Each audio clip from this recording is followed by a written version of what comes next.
Good afternoon or good evening, depending on where you might be. My name is Kevin Michael Case, and this is the KMG show for Friday, June the 25th, 2021.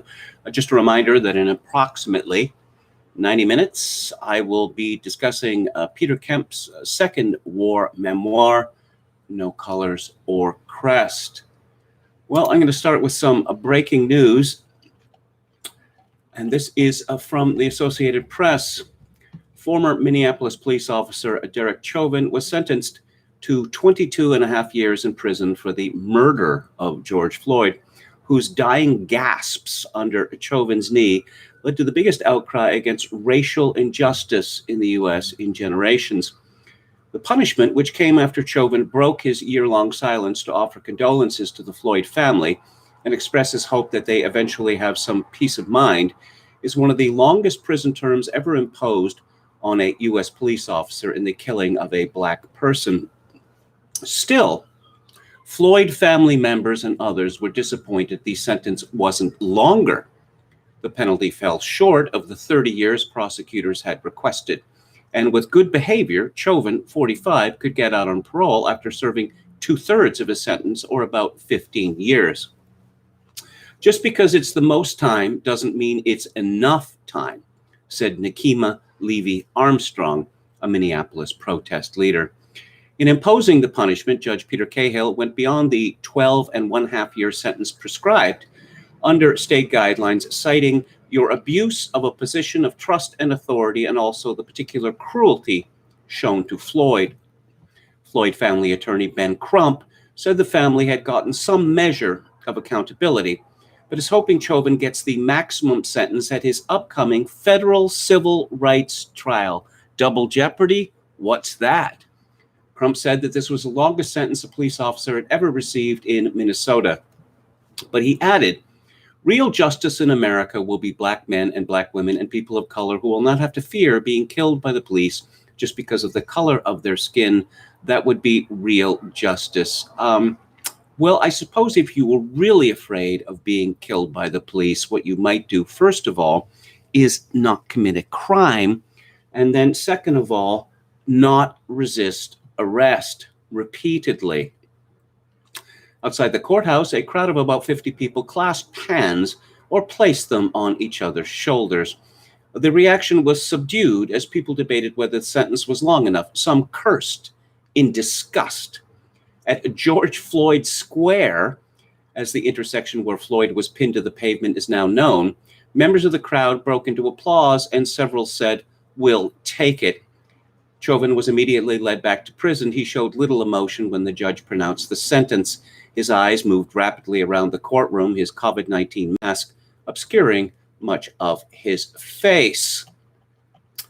Yes, there's a word for this.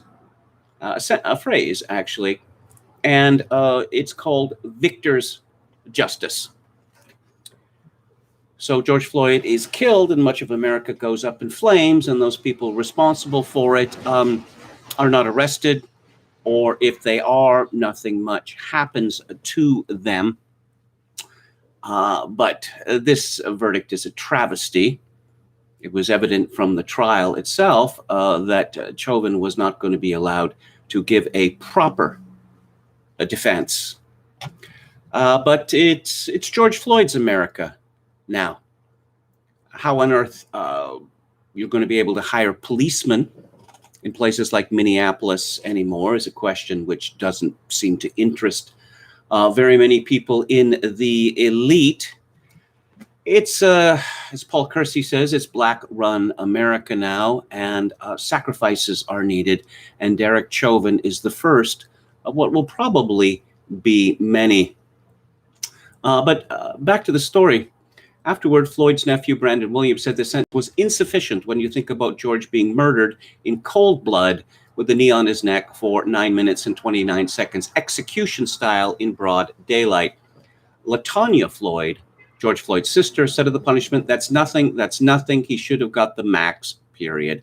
No, I'm sorry. This was not a cold-blooded execution.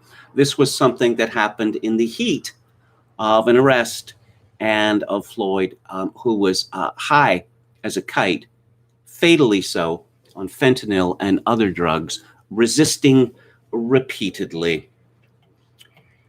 So, let's take a look at an essay by Jared Taylor at VDare. 2 cheers for Charles Murray. Sometimes a single brave man can break a taboo, Nicholas Wade's carefully argued May the 5th article in the Bulletin of the Atomic Scientist broke the ban on the lab leak view of the origins of COVID-19. In just a few days, articles on a possible lab leak appeared in the Washington Post twice, the New York Times twice, and the Wall Street Journal. Suddenly, what the tech censors had banned as a conspiracy theory was legitimate. President Biden ordered an investigation. For years, Jared Taylor continues, I've wondered how the taboo on talking about racial differences will collapse. Could one brave man break the logjam? Charles Murray gives it a try in his latest book, Facing Reality, 2 Truths About Race in America. I cheer the effort, and Dr. Murray has made powerful arguments, but as much as I hope he succeeds, I think he will fail. First, and least important, the book could be more persuasive. Second, and much more important, Murray is already notorious, as the SPLC puts it, for using racist pseudoscience and misleading statistics to argue for the genetic inferiority of the Black and Latino communities. If one man could end the taboo, he would have to be famous, beloved, and untainted. Tim Cook, Anthony Fauci, maybe there is no such person. But aside from whether one man could turn the tide, the very purpose of Facing Reality is hopelessly wrong. Murray says the reason we have to bring the truth to light is to prevent whites from realizing they have racial interests. If working class and middle class whites adopt identity politics, he writes, disaster follows. Whites must wait quietly while wise men like Murray talk everyone else out of their identity politics and usher in an age of racial reconciliation. Well, Jerry Taylor is absolutely right. When one side, or a coalition, if you will, adopts racial identity and puts it first and clamors, we will get what is coming to us, and decides to effectively wage war, well, first rhetorical and then actual, against white America, it's fairly obvious that white America will have to pull together in order to resist being made second-class citizens. I mean, to the extent that they're already not second-class citizens. But Charles Murray obviously believes in civic nationalism, and as I said yesterday or the day before, America was not really a civic nationalist country until the 1960s. That is to say, there was an idea of America, and it was a largely white idea. Other people could take part, but they were not driving the culture. To give just one example, you don't see any black people on television until the 1960s, especially till the late 1960s. White people didn't want to see black people on television, so you didn't see them. I mean, we might have seen more actually Orientals on television until the late 1960s, more than black people. It's the same thing with movies. Very, very few black people in movies until the 1960s in America, especially late 1960s, because white people didn't want to see them. They weren't interested in them, and they drove the culture. Well, there has been a substantial civic national attempt in America since the 1960s, costing trillions of dollars, and not just the trillions of dollars spent, but the trillions of dollars wasted in affirmative action efforts. And what has the result of it been? That the minorities, blacks in America, they hate whites now. They hate them. And the minorities, model or otherwise, have all come in on the side of the blacks. America is evil. America has always been evil. America is run by white supremacists, despite all evidence pointing to the contrary. Everything that you give us, all of your tribute, will never be enough because you are white people. You are demons. You are witches. What will succeed? Civic nationalism, because it's clear that it cannot survive, remains unknown. But it's a rather daunting prospect. Let's have a look at the chat. Hello to Tricky Who, Kontiki Roulette, Gamion, Palcaso 88. Gamion says we are allowed to hear Chauvin's voice for the first time. Hello to Buddy. Good evening, Kevin, from slightly overcast Midwest USA. My other son's game this time, bottom of the fourth and leading 4-3. It is sunny here in Victoria, and it is 81 degrees, which is an insane temperature for Victoria, and it is supposed to get even hotter on the weekend. That is why you see me daubing my face repeatedly with a wet wipe, and why the window over here, the floor-to-ceiling door, is open all the way. This is going to intrude some ambient noise, but there's nothing to do about it. David Wright says that Chauvin was sentenced for our sins. Okay. Gamion says the sentencing scene with his wild eyes moving around actually sent me into a depression for 2 weeks. Amran asks about the Codavia article. Yes, I'm going to talk about it today. Uncle Jared, that's a first for the KMG show. Is it? Could be. I interviewed him on my old podcast, which you can still find on YouTube. The Two Kevins podcast. You can still find that. I interviewed him at considerable length. Steve says eventually urban PDs will have to lower standards because fewer people will be willing to work as cops. The consequences of that are depressingly predictable. Yeah. You may have seen that video, which came from May, of a police officer who was definitely not white. He responded to a domestic abuse call. He got to the door opened. A black man said, "Hello, cops," and shot him to death. It's fairly obvious, and I think this has been happening for some time, is that when the police get distress calls in certain neighborhoods, they're going to take their sweet time getting there, and they are going to keep their distance. If the man won't come out of the house, well, then I don't think there'll be much of an effort to get him out of the house by kicking down the door or any other method. Oh, all right. Let's see. What does Halper have to say? When the majority of white people want it no longer matters to the current regime. Steve says we could have built a base on Mars for that money. Absolutely true. Topcasso 88 says that the Z-Man ripped into Charles Murray in his last Tacky Mag column. Charles Murray has been talking up the virtues of multiculturalism for some years, despite the fact that he lives in a small town in Maryland, which is one of the whitest places in the United States of America. Popcasso 88 says Z-Man also had a great podcast in economics today, covers a lot of the themes KMG has been talking about. I interviewed the Z-Man on my old podcast on the Two Kevins, and I understand that this is what led him to think that he should do his own podcast. Visionary Companion, no, the guys on Bonanza were not gay, but thank God Hop Singh was. Michael Landon on The Tonight Show. Did that really happen? Edie Wolf says, why do you prefer temporary accommodations, Mr. Grace? I do not prefer them. Not at all, but my present circumstances keep me here. There's a great deal of trouble and expense in moving. I'd have to find a place, and it'd most likely be shared accommodation.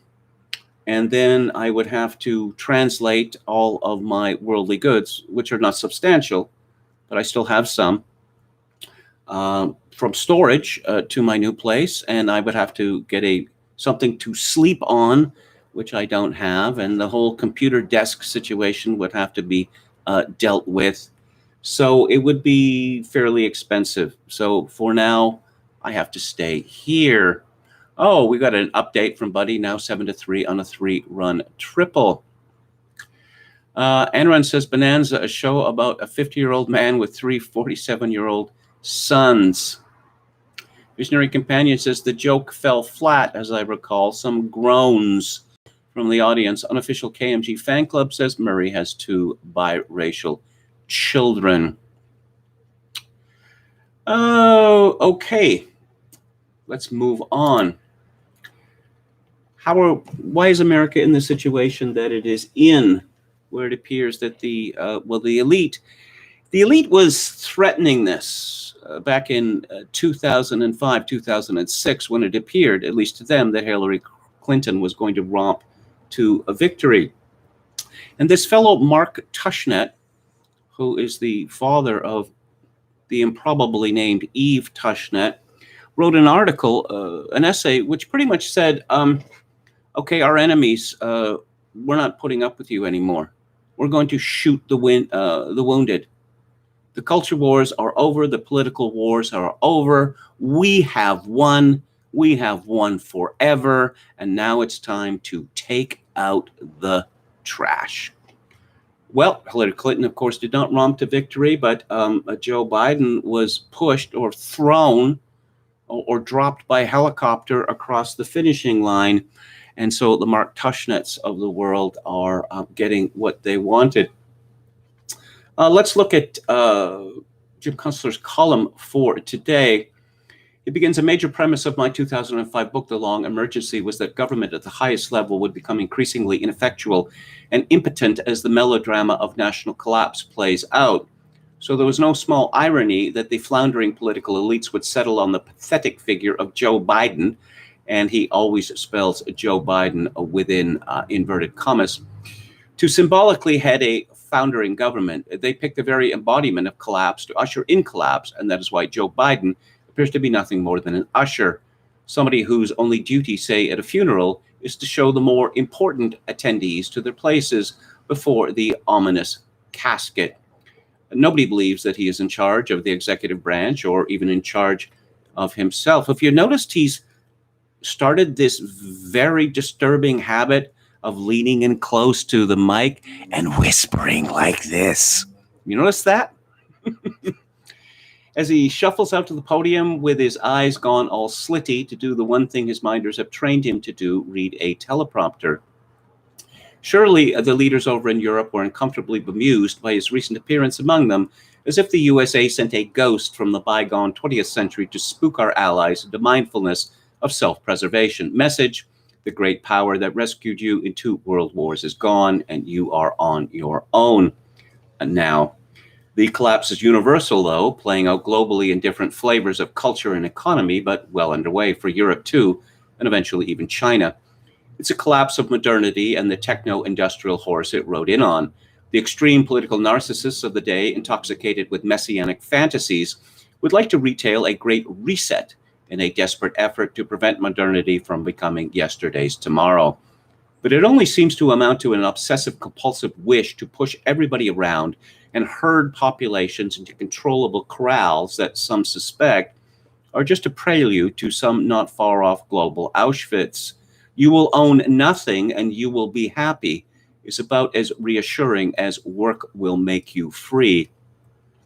The USA, with its more anarchic ethos, can only offer laughable rationales for its failures on the disorderly way to bankruptcy and breakdown. Naturally, the folks in charge are terrified of any challenge to their unconvincing rule. The election audit underway in Arizona is driving them up a tree. The latest desperate gambit is the New York State court system's move to suspend Rudy Giuliani's law license as a sort of warning to anyone else who would try to cast doubt on the ironclad rectitude of the recent election. Now, of course, I must make clear, because this is YouTube, that Joseph Robinette Biden Jr. is the legitimate winner of the November the 6th election, and anyone who says differently is a conspiracy theorist pushing disinformation. That said, there are some questions raised by this. According to Kunstler, notice the assertion that contesting the vote is necessarily prescribed, and any argument to that end is in the service of a false narrative, which is necessarily inadmissible. Since when is it against the rules to have a point of view, especially a point of view about legal matters in courts of law and in the public arena? In fact, there is one legal review of the 2020 balloting currently underway in Arizona at the order of the Arizona State Senate, as it should be, because according to the U.S. Constitution, our elections are a prerogative of the 50 states' legislatures. It is not a narrative. It's as official as can be, and they have every right to do it, and there's a fair chance that it will uncover both ballot fraud and voting machine fraud. I suppose all that seems baseless if you refuse to look. Also this week, a judge in Georgia approved a process to unseal roughly 145,000 mail-in ballots in Fulton County, that's the Atlanta metro region, to inspect them for fraud. The ruling stems from a lawsuit against the county that alleges evidence of fraudulent ballot and improper counting. Joe Biden won the state by a mere 12,000 votes. There's also possibly going to be audits in Pennsylvania and perhaps other states. So the Politburo behind Joe Biden is running scared. The New York court's action against Giuliani is just a peevish act of political desperation aimed at disabling a legal adversary. That and Attorney General Merrick Garland's threat to shut down the Arizona audit on specious civil rights grounds are just attempts to create distractions for a regime that begins to apprehend it is whirling around the drain. As Joe Biden fades altogether from the scene, the country will have to grapple with the real problems it faces, not hobgoblins of racism, misogyny, white supremacy, but how to cope with a dwindling energy supply and a falling standard of living, and how to remain civilized. Now, okay, I'm perfectly willing to admit, as previously stated, that Joe Biden was legitimately elected president November the 6th. However, why is it illegitimate to raise questions about what happened on November the 6th and November 7th and afterward? This is the argument from authority because we say so. I'm sorry, that is just not good enough. It's a very dangerous situation because if roughly half the country comes to the conclusion that the other half can do whatever it wants in terms of election, then truly all bets are off. Angela Codevilla, who is one of the cleverest and most insightful men that I know of, I had the pleasure to interview him some years ago. There's a piece in the American Mind 3 days ago called "To Rescue a Nation." Restoring America requires dedicated citizens to refound our republic. People become nations by following those who lead them to worship the same god or idols and act habitually as they do. The Greeks called these habits ethics. These change for good and ill as prominent persons change or develop new ways of life, or foreign influences impose themselves. The general population tends to follow. Plato and Aristotle led subsequent generations to note that peoples tend to take on their leader's character. Some see changes as betrayal. If these alienate a large enough proportion of people, the body politic itself loses the capacity to act as a whole. Enough disarticulation and the body politic ceases to exist for practical purposes. Serious changes, regardless of their sources, lead some to want a resetting the country on what they regard as its proper basis, or outright resuscitation. Machiavelli wrote that doing that amounts to refounding a nation, and that this is considerably more difficult than founding one in the first place. What does it take to refound a nation? The question is lively for 21st century Americans because the changes that have taken place in the bipartisan ruling class that controls nearly all our institutions have explicitly denied and denigrated what had made America itself. Today's ruling class leads and even forces Americans to act, speak, and think as if all that they had thought good were bad and vice versa, almost as if a vengeful power had conquered the country. At least half the country yearns for some kind of rescue. I'm going to be talking about Canada in a few minutes, but I will note that what Codevilla says in that last paragraph is exactly what is happening in Canada, only it is several times stronger in Canada than in the United States. Indeed, Canada, in this, as in so many things, is an object lesson of what not to do. Codevilla points out that peoples become nations by following those who lead them to worship the same gods or idols and act habitually as they do. Well, the leaders of Canada, as well as the leaders of the United States, have decided that no, you're going to have to worship different idols. That the idols that Americans had worshipped for hundreds of years, they were bad men, and they designed a bad country. Not just a bad country, but a wicked country. A country based on the original sin of slavery. A country that enshrined white supremacism. Now, I'm sure Joe Biden doesn't give this a thought, and I don't think that the elite of the United States gives this much thought in the same way that the elite of Canada doesn't give it much thought. But to attack the very basis of a country, to poison the well springs of a country, is to invite dissolution. And once again, I will point out that when Gorbachev became a chairman of the Soviet Communist Party in 1985, he announced, besides perestroika, glasnost, openness, say whatever you like about the Soviet Union. You couldn't before because you'd go to prison or be executed, but you can now. And what happened was a mighty wail was heard that Russia is, the Soviet Union is a terrible, terrible place, and was from the beginning. 6 years after Gorbachev ascended to power, the Soviet Union was dissolved. It literally no longer existed. Codevilla continues, though history does not lack examples of nations rescued and refounded, most rescues involve overthrowing the dominion of foreigners rather than that of mutated ruling classes. But as the book of Exodus shows, the removal of foreign influence is almost always much less than half the battle. Reference to foreign oppression is often a necessary but always an insufficient factor. Charles de Gaulle's success against the Germans was not enough to overcome resistance to his efforts to restore France's corrupt body politic. Without a foreign focus, however, refounding can only be a civil war of variable temperatures. Machiavelli's near equation of reform with refounding mostly abstracts from the fact that for nations and regimes founded on and tailored for the people's characteristics, repeating something like the founding is not possible once these have changed. Peoples are far less malleable than regimes. Yes, this is a very long essay, which you can find at AmericanMind.org. And he goes into this question at considerable length with many historical examples, just as Machiavelli or James Burnham would do.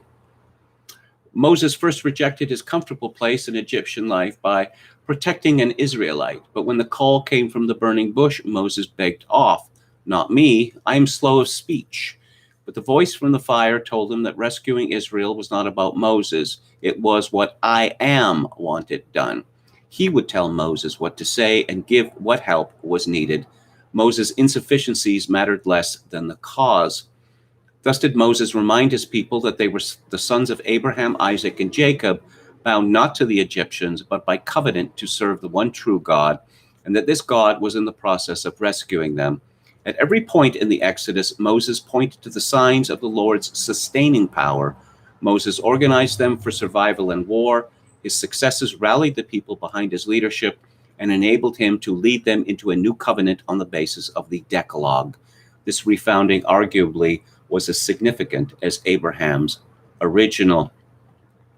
When France's entire ruling class dissolved, delivering the country to Hitler, Brigadier Charles de Gaulle, stranded in London, begged that class's better parts to take up France's cause. All refused. He resisted instinctively the prospect of doing it himself, comparing it to trying to cross the ocean by swimming. But then, when nobody showed up to shoulder the impossible burden, he put his personal insignificance aside and told his radio audience that some voice must be raised against the collaborationists' outrages, and that tonight that voice will be mine. There was no other. History affords few examples of a nation as thoroughly abandoned by its ruling class as France was in 1940, and of the reconstruction of an alternate ruling elite, piece by piece, individual by individual, as Charles de Gaulle accomplished between July 1940 and July 1945. His circumstances were special, as all are, but what de Gaulle accomplished was nothing less than to infuse life into a mostly dead body politic, or to rearticulate a paralyzed one. He reconnected the French people with one another for collective action on their own behalf. I should point out that when you look at the collapse of France in 1940, it's not good enough to talk about the French as being cowards. Something like 120,000 Frenchmen were killed by the Germans in about 2 months. But what led up to 1940? What led up was to a situation of near civil war in France, rather similar to the situation in Spain, and rather similar to the situation in the United States today, where in France you had one half of the country who called the other half communists, and the other half of the country they called the other half fascists. And obviously that is not a recipe for a unity or even for survival. And as I say, the parallels between Spain and France in the 1930s, well, not that long ago, it would be considered a gross exaggeration to compare Spain and France in the 30s to America in the 2020s. I do not think it is much of an exaggeration today. Codavia concludes, the alternative is already unfolding. People on all sides have learned that "stop me if you can" is today's operative constitutional law. Pretty soon, everywhere will be a sanctuary for something. The willful and well-organized obey what they will and disobey what they dare. Better for all if the separation follows the law of logic rather than force. What then? Geographically, Republican America will reign from shore to shore, from Canada to Mexico.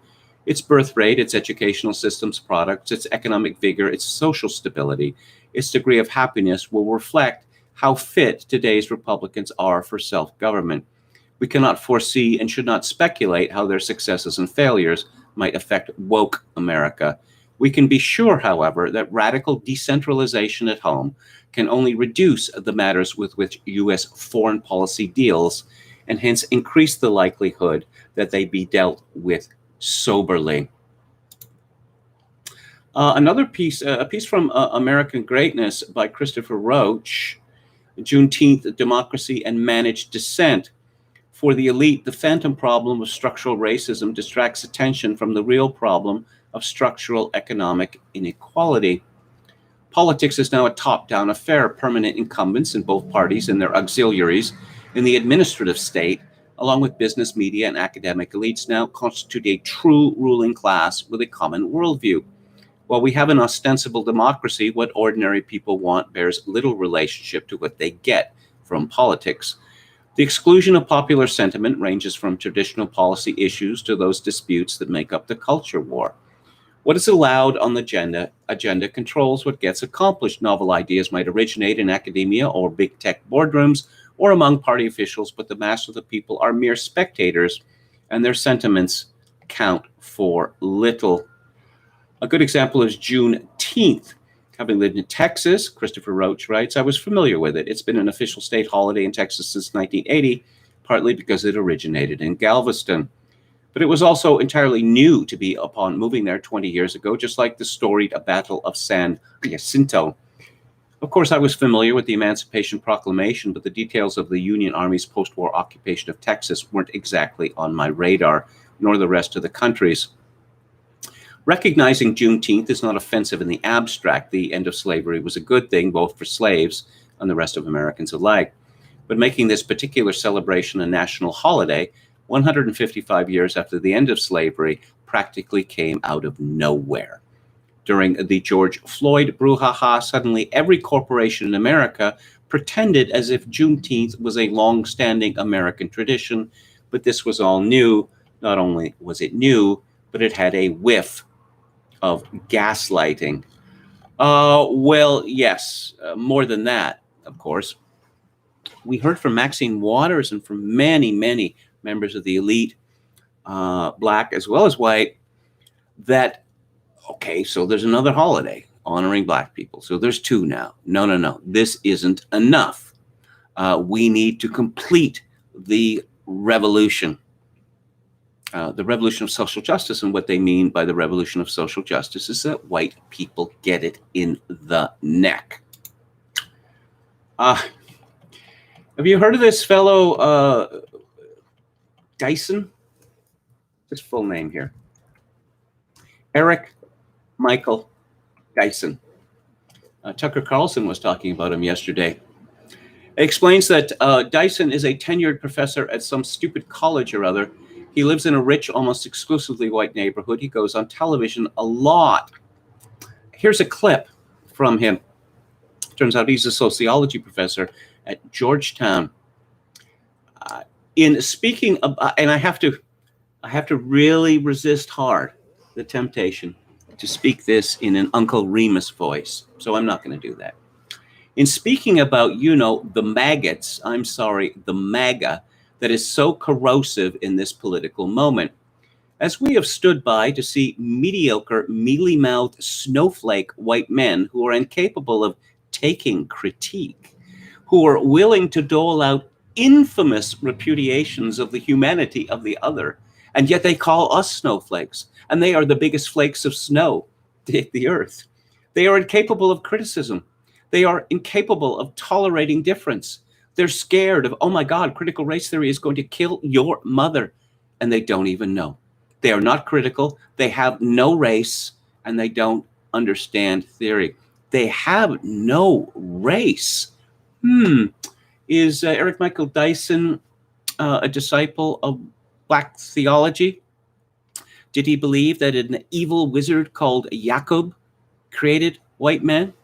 I wouldn't be too surprised, but the way that he speaks, the way that he thinks that he is so clever, incapable of taking critique. Who speaks like that? Who speaks like that? Tucker Carlson goes on to talk about General Mark Milley.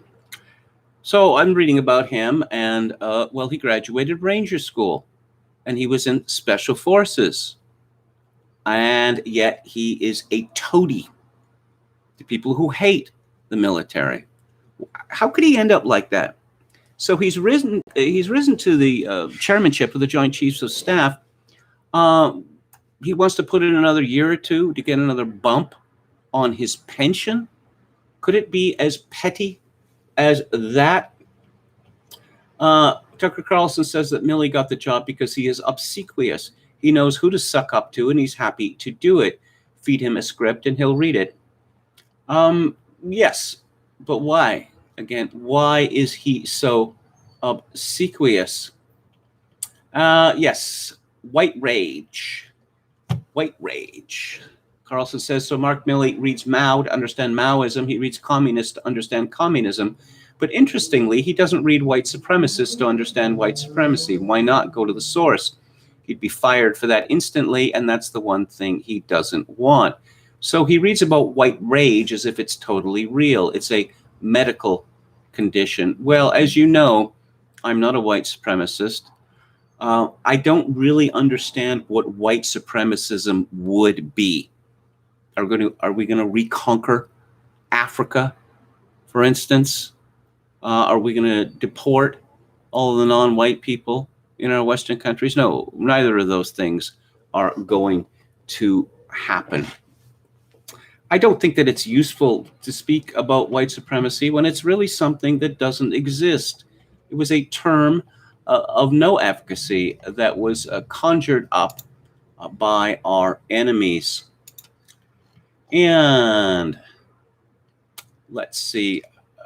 Let's move on to Canada now. But before then, let's go back to the chat. Picasso88 says more like special needs forces. Visionary Companion says Dyson was still gloating ghoulishly and sneering at the white response to the OJ verdict 10 years after the fact. He is a vile and malevolent charlatan. I remember the OJ verdict day very well. I knew that he was going to be found not guilty. When the trial began, when the chase happened, I was in Edmonton. And then I moved to San Diego to work in radio there. And the trial began, and it went on interminably, so long that I actually moved back to Edmonton and to work in the magazine industry.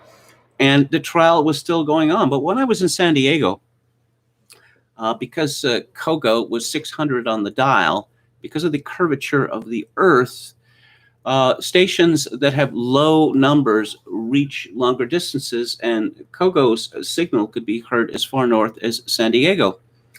And there was a black woman in Los Angeles who used to call into our show, and she was very good value, so we always put her on.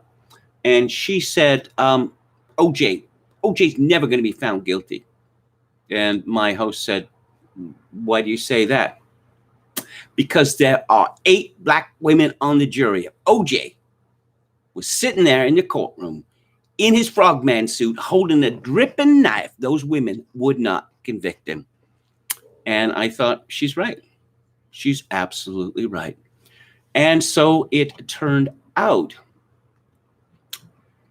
Oscar Toe says, Kevin is brimming full of white rage right now. I can feel it. I don't know, perhaps.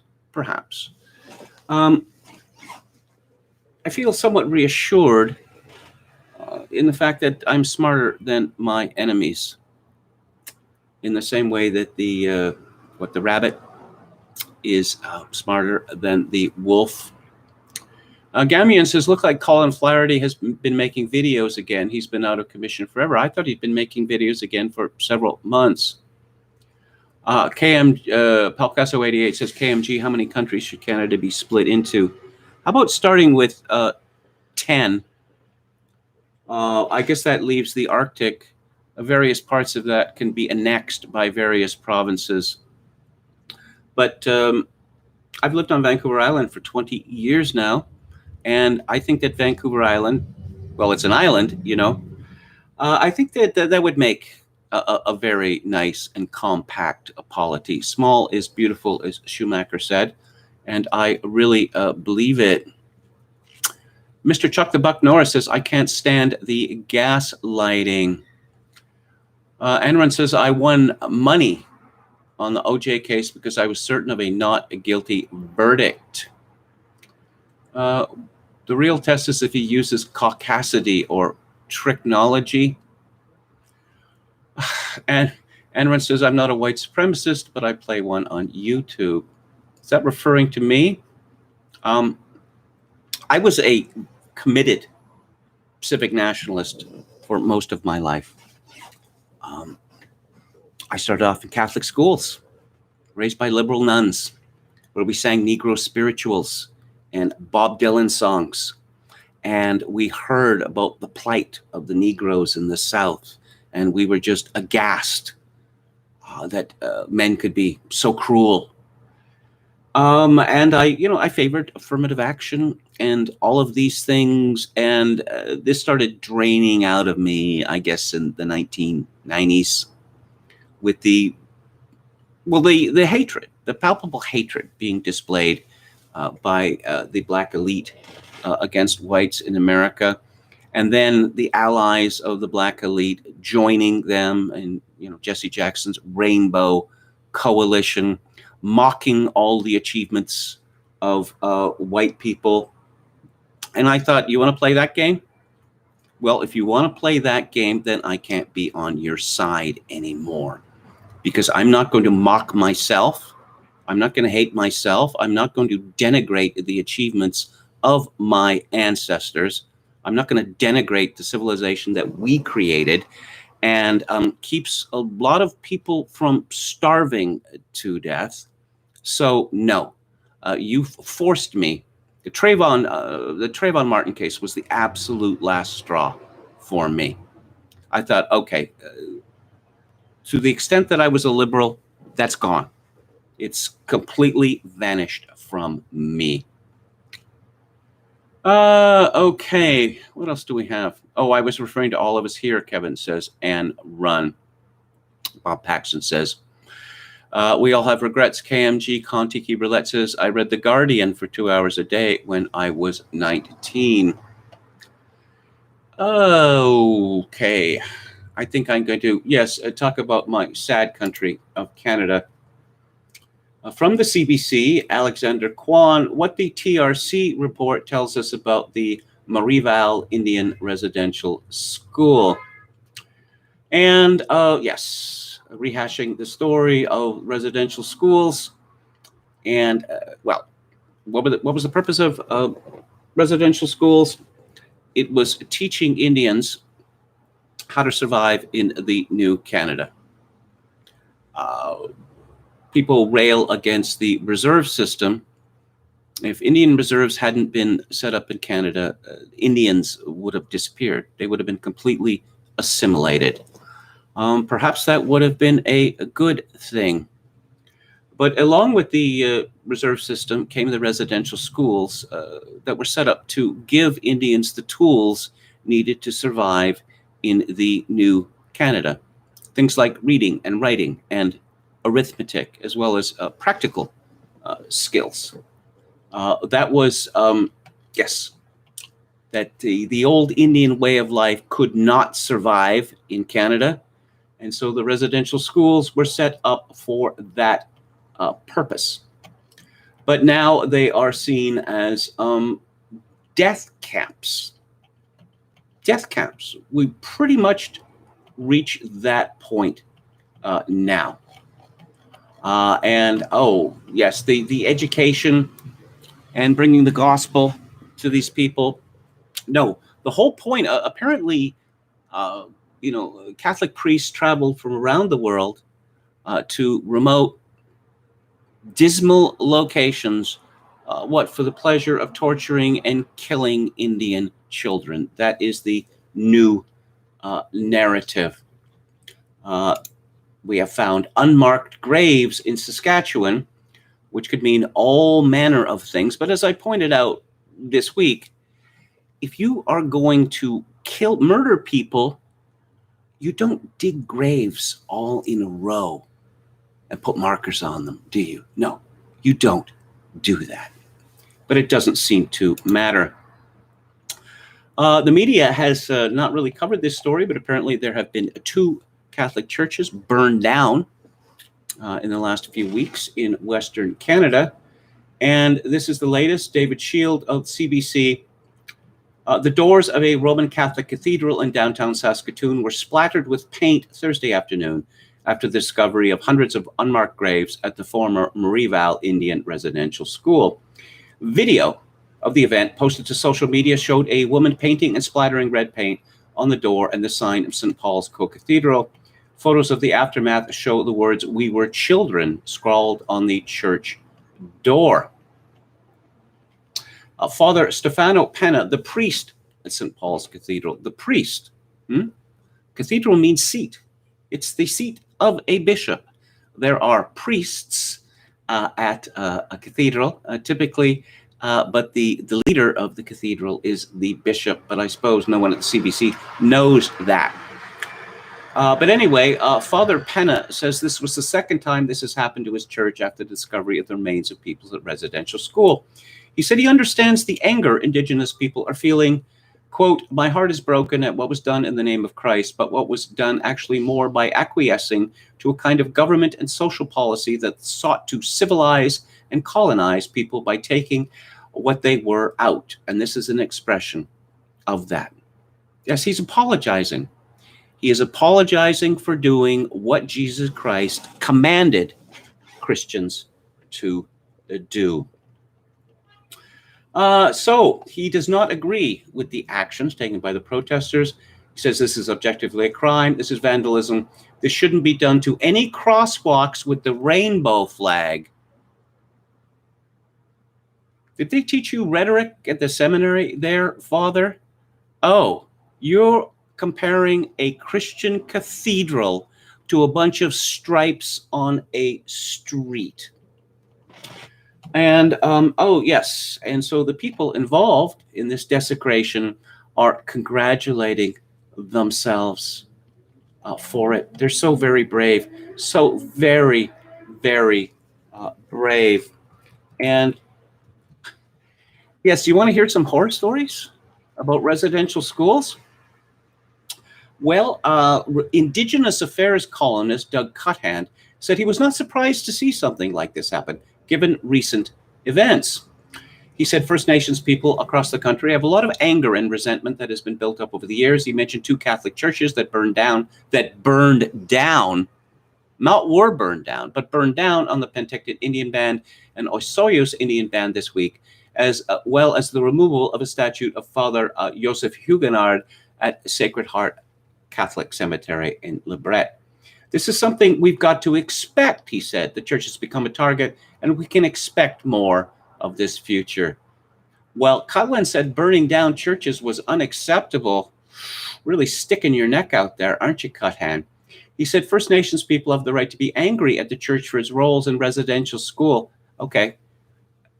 A trigger warning here. Okay. You might want to leave the room for a minute or two, because what I'm going to tell you, it may be too overwhelming for some of you. A lot of people remember getting their knuckles rapped by a nun or strapped by a priest, he said. I know. I was overwhelmed with shock as well. No, actually. I went to a Catholic school for 4 years, and children got their knuckles rapped with rulers by nuns, also strapped by priests. Then my parents took me out of Catholic school, and then I went to public schools, and children had their knuckles rapped by rulers, by teachers, and they were strapped by principals. Does this Cuthand fellow or the CBC believe, they really believe, that corporal punishment was restricted to residential schools? Lukács called this loss of historical consciousness, and the loss appears to be almost complete. Oh, yes, everything before the year 2000, it was all mud and mist and castles. From the Canadian Press, oh, this story contains distressing details. The Catholic religious order that operated residential schools in Saskatchewan and British Columbia, where hundreds of unmarked graves have been found, has made a formal commitment to transparencies to disclose all historical documents in its possession that are related to the schools.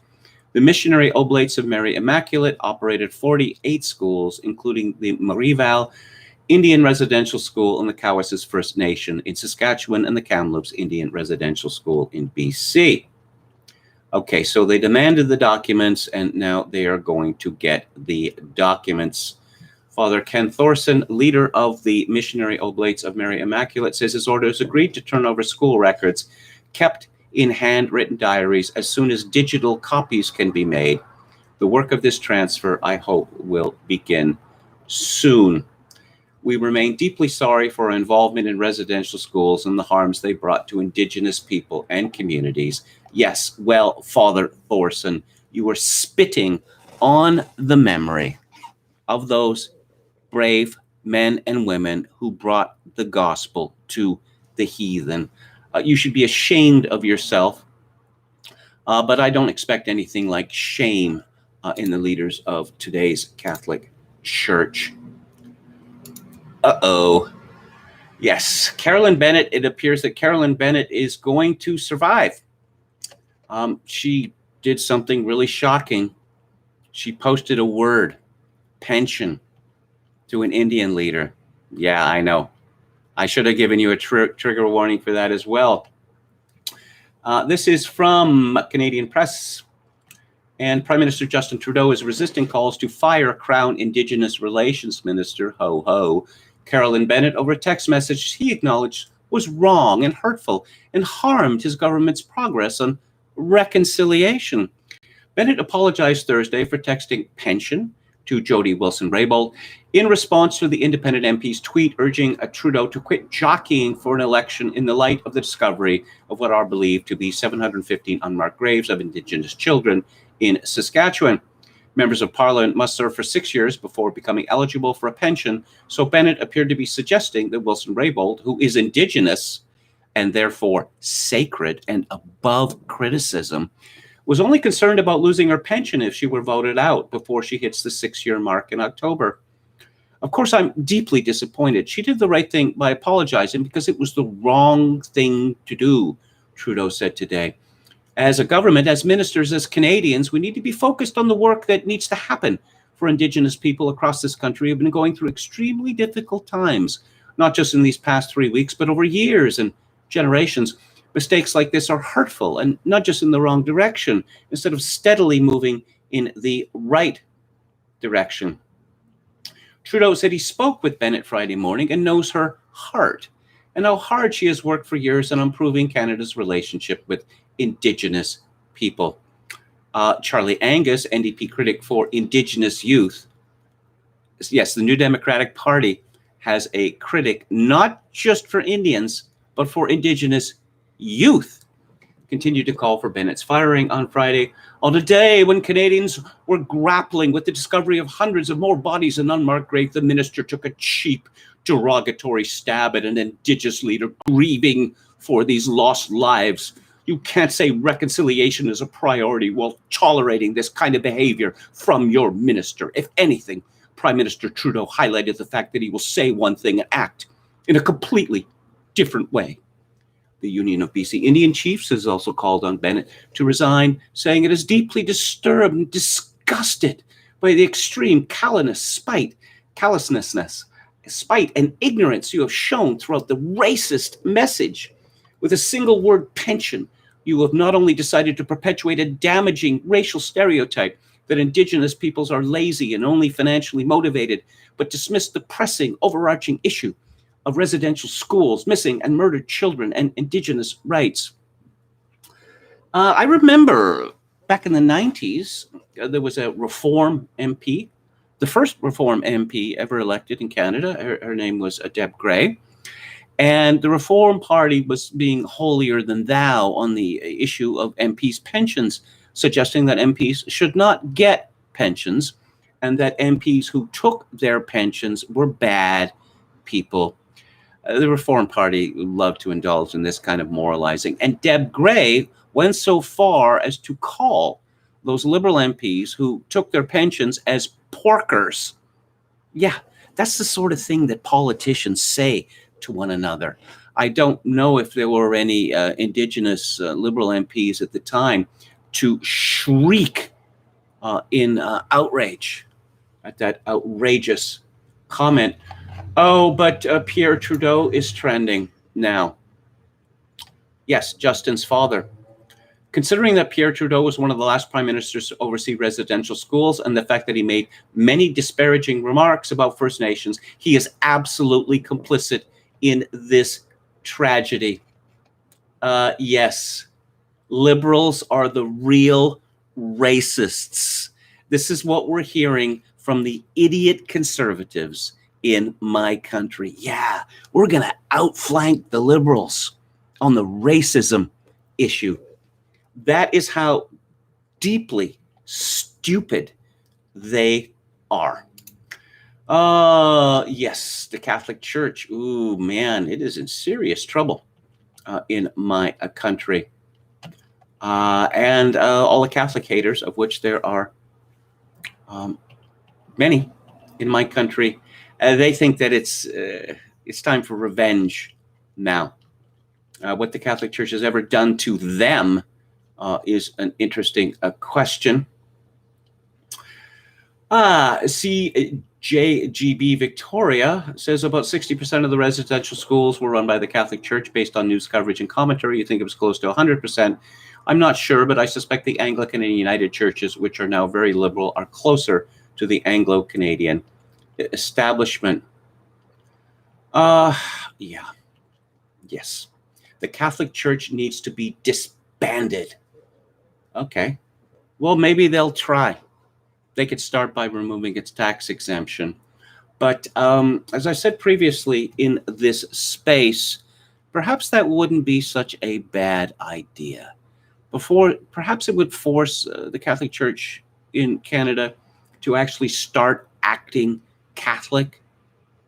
For instance, by reforming its schools, which are Catholic in name only, which teach, you can go, from grade 1 to 12 in a Catholic school and not learn anything of even the basics of Catholic theology, of even what the Eucharist means. But nope. Talking about Codavia, Canada's a horrible place, apparently, and always has been a horrible place. And in VDARE a year or two ago, I made the prediction that I didn't think that Canada would survive for another 10 years. There's all sorts of reasons why Canada is in very serious trouble. But this movement to demonize Canada then and now, it's the same problem for the Soviet Union in 1991. We must save the Soviet Union. We must save communism. Why? If communism has been dreadful right from the very beginning, why save it? Shouldn't we be cheering its dissolution?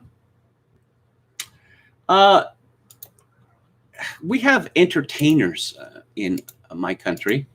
We have a cultural industry in my country.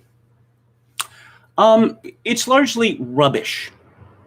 Canada's a small market, 38 million people, and it's spread out over 4,000 miles. And it's hard to make any money in this country doing that sort of thing. Occasionally you have your Margaret Atwoods or your, Monroe or whatever. But no, you can't make a living as a Canadian writer. It can't be done. Until the, 1960s or so, Canadians with talent, they went to Britain.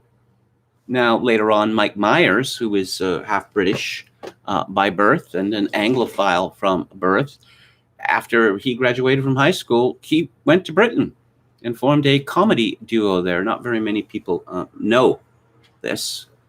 I mean, you look at Austin Powers and all this sort of thing. This is because he, grew up watching British movies with a British father. So you have your Christopher Plumbers and Mordecai Richlers who went to Britain, but then later they all went to America. It used to be that Canadians with talent would make a name for themselves in Canada, and then they'd move on to the United States. But nope. Now they graduate high school and they go straight to Los Angeles because it's pointless to waste time in this country because people with talent in this country, they don't get a look in from the CBC because the CBC is all about log rolling. It's who do you know? There is a woman called Claire Blackwood who is the host of a CBC program called Late Night in Canada, which is allegedly a comedy program. Introducing Late Night in Canada, a new late night show that's a little bit Colbert, a little bit Last Week Tonight, and a whole lot of Canadian. You're thrilled already, aren't you? So I'm watching this show and she begins about, Doug Ford. Don't you just hate him? And there's a picture of him like this. And Doug Ford is thinking, is there any arts funding I haven't cut? Ooh, how about you? You're not afraid to touch those third rail issues like arts funding. These people really think that others think like them because they're entirely dependent on arts funding because they can't sell what they make. But Claire Blackwood has a piece in something called the Beaverton, which is an allegedly a satirical publication. And this is written in the voice of Erin O'Toole, the leader of the Conservative Party. Listen up, Canadians. I know that some of you, especially the radical left, want Canada Day cancelled because of recent discoveries of thousands of Indigenous children in unmarked graves outside of residential schools. And yes, that's all very horrifying, but you know what else is horrifying? If Canada Day gets cancelled, how am I supposed to remember where I live? No, seriously, if I don't throw up my window on July the 1st and see throngs of red and white clad citizens proudly stocking their coolers with Molson Canadian in preparation for going to a parade, I'm genuinely concerned that I'll think I've suddenly been transported to some far-off country like the US or Narnia. And if there isn't a fireworks display, so help me God, I forget Canada exists completely. I've never admitted this to anyone before, but cancel culture has forced my hand. If I don't make out with the Canadian flag for at least 5 sensuous minutes every morning, I actually start believing I live in Germany. And Germany is a horrifying place. They actually take their history of genocide seriously there. I can't deal with that. Wow. Okay, so we're worse than the Nazis? Besides, people protesting Canada Day just refuse to see the good with the bad. The good being remembering Canada is a place that physically exists and is real and safe for most white people. Boo! And the bad is me wandering around Parliament Hill asking strangers where my house is until someone feeds me maple syrup and shows me a picture of John A. Macdonald on a fancy horse. I cannot stay silent anymore, because if I stay silent, then how will I ask someone for directions to my house after I've forgotten which province I'm currently in? Is it in Manitoba, Quebec? Christ, please don't tell me I live in New Brunswick. Quick, somebody hum the Hockey Night in Canada theme song and bring me back to my senses. Yeah, because you see, wanting a national celebration of your country, I don't know, it's beyond the pale. It is beyond the pale.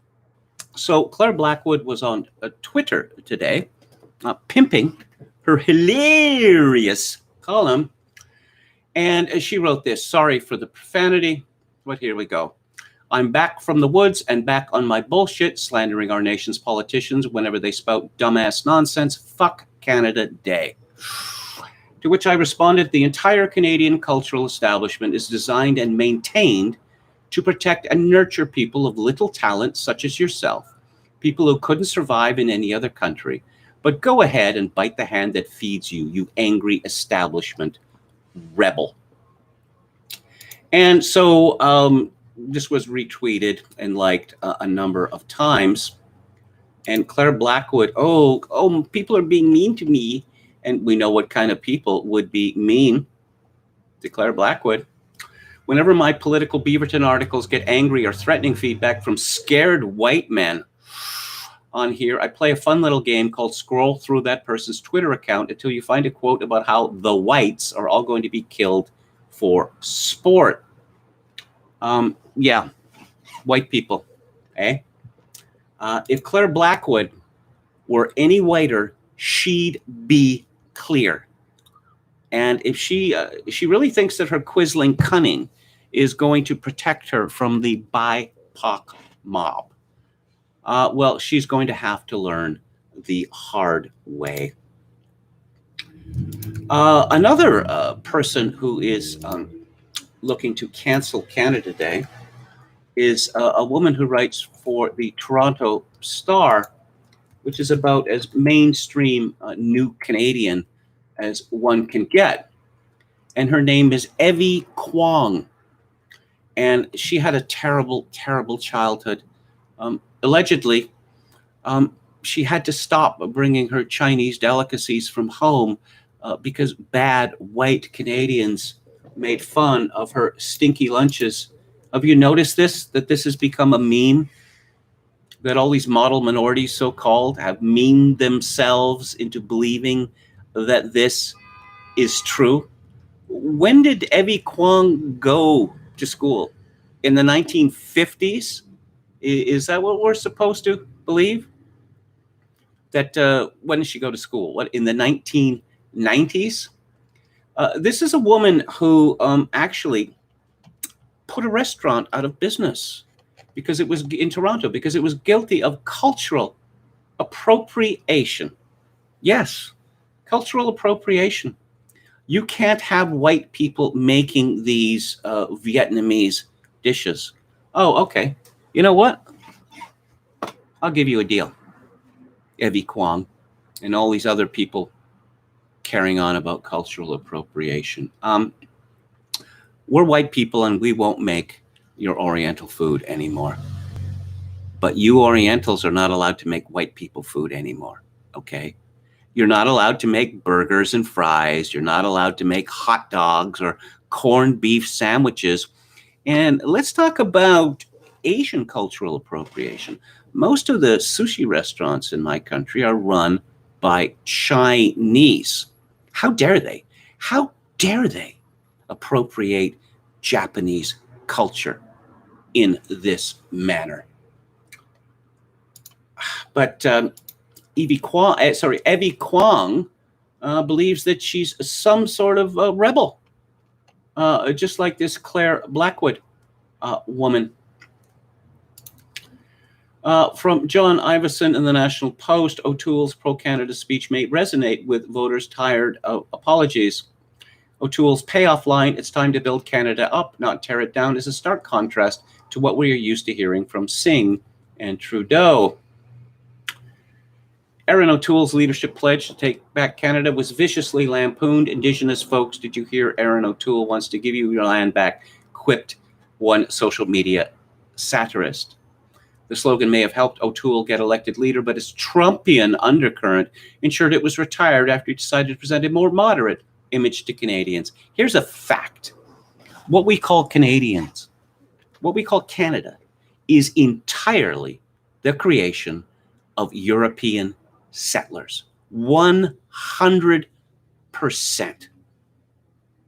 Now, in the past, Canadians would point out that Canada had nothing like, say, the Trail of Tears.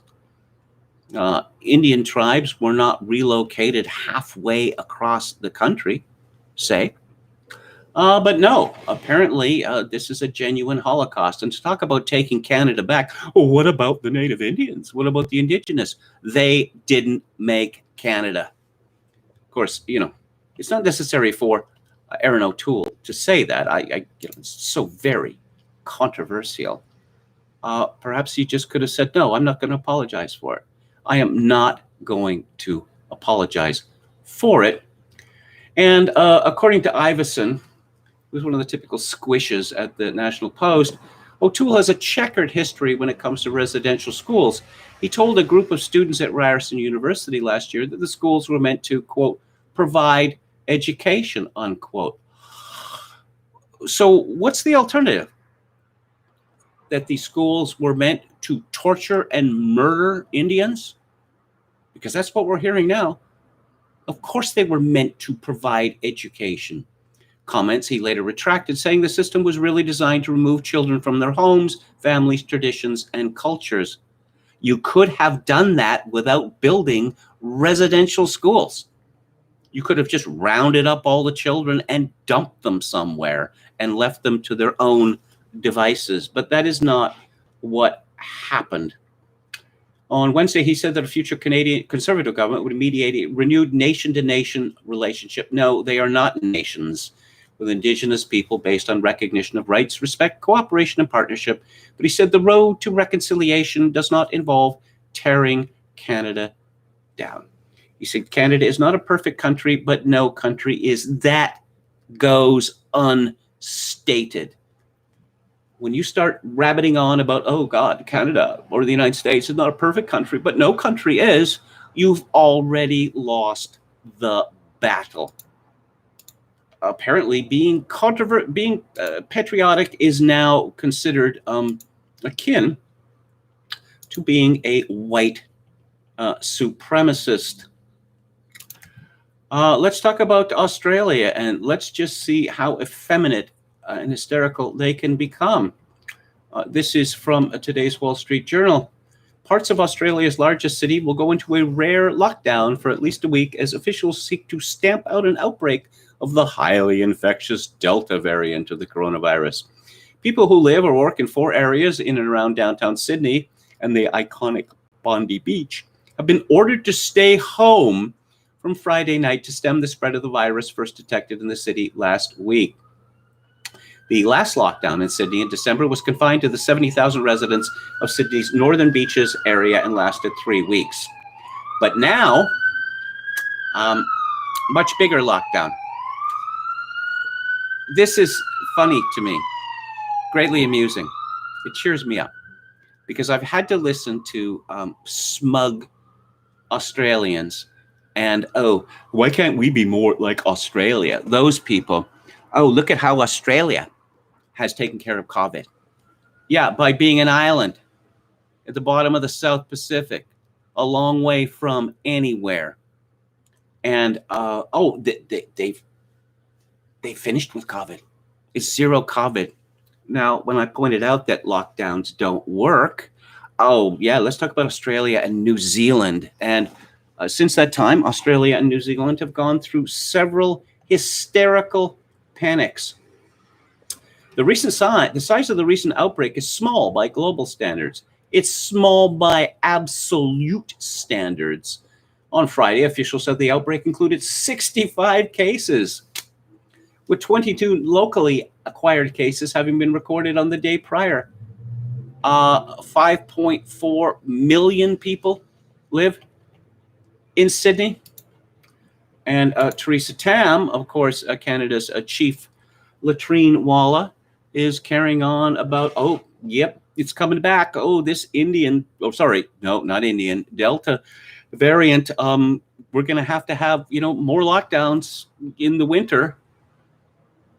They just can't step away from the spotlight. They can't. They're addicted to it. It's just too delicious. Let's have a look at lockdown skeptics. Pupils inspired by videos on social media platforms have taken to using fruit juice and fizzy drinks to get false positive COVID test results and skip school. A number of videos have been found with titles including "Fed up of going to school, want to get a positive COVID test? Use orange juice." According to the Mail, when droplets of orange juice or fizzy drinks like Coca-Cola are placed on a lateral flow test, it can produce a positive result because the acidity of the drink destroys the antibody proteins in the test. And although it does not work every time, viral videos on TikTok and Instagram have been encouraging children across the UK to try the trick to get out of going to school. Gateacre School in Bellevale, Liverpool, sent an email to parents yesterday warning them to watch over their children as they take lateral flow COVID tests. The school warned parents children around the country had discovered this trick. Gotta kind of admire those children. Just 28 positive COVID test results after trial events involving almost 60,000 people. A UK government scientific advisor says the European Championship finals can go ahead safely following results from 10 trial events, which identified only 28 positive COVID test results among 58,000 participants. Asked whether it is safe to allow 60,000 people to meet for the European Championship final, Professor Tom Rodden, a chief scientific advisor in the Department for Digital Culture, Media and Sport, said certainly those events can go on safely. Seychelles outbreak, world's most vaccinated country, extends restrictions indefinitely. In a perplexing and worrying development, Seychelles, one of the world's most vaccinated countries, announced today it was extending restrictions for an indefinite period as infections remain persistently high. The palm-fringed Indian Ocean archipelago, according to Bloomberg, has seen a large number of infections since early May, even though 70% of its 98,000 people are fully vaccinated with either Sinopharm or AstraZeneca vaccines. It had rushed to conduct an inoculation campaign and reopen to tourism, the lifeblood of the economy. UK tourists who are not fully vaccinated against COVID will have to quarantine upon arrival in Malta. I was so looking forward to visiting Malta this fall, but I guess I'll have to cross that off. What? Matt Hancock caught snogging aide. Cheating Hancock's affair with married aide exposed after office snogs during COVID. Well, shouldn't you both be wearing masks? The Sun has an old-fashioned minister caught having an affair scoop on its front page today, and the politician in the frame is Health Secretary Matt Hancock. He cheated on his wife with a Gina D'Angelo, who he hired last year with taxpayers' money as COVID gripped Britain. Hancock, 42, and millionaire lobbyist Gina were caught on camera in a steamy clinch at his Whitehall office.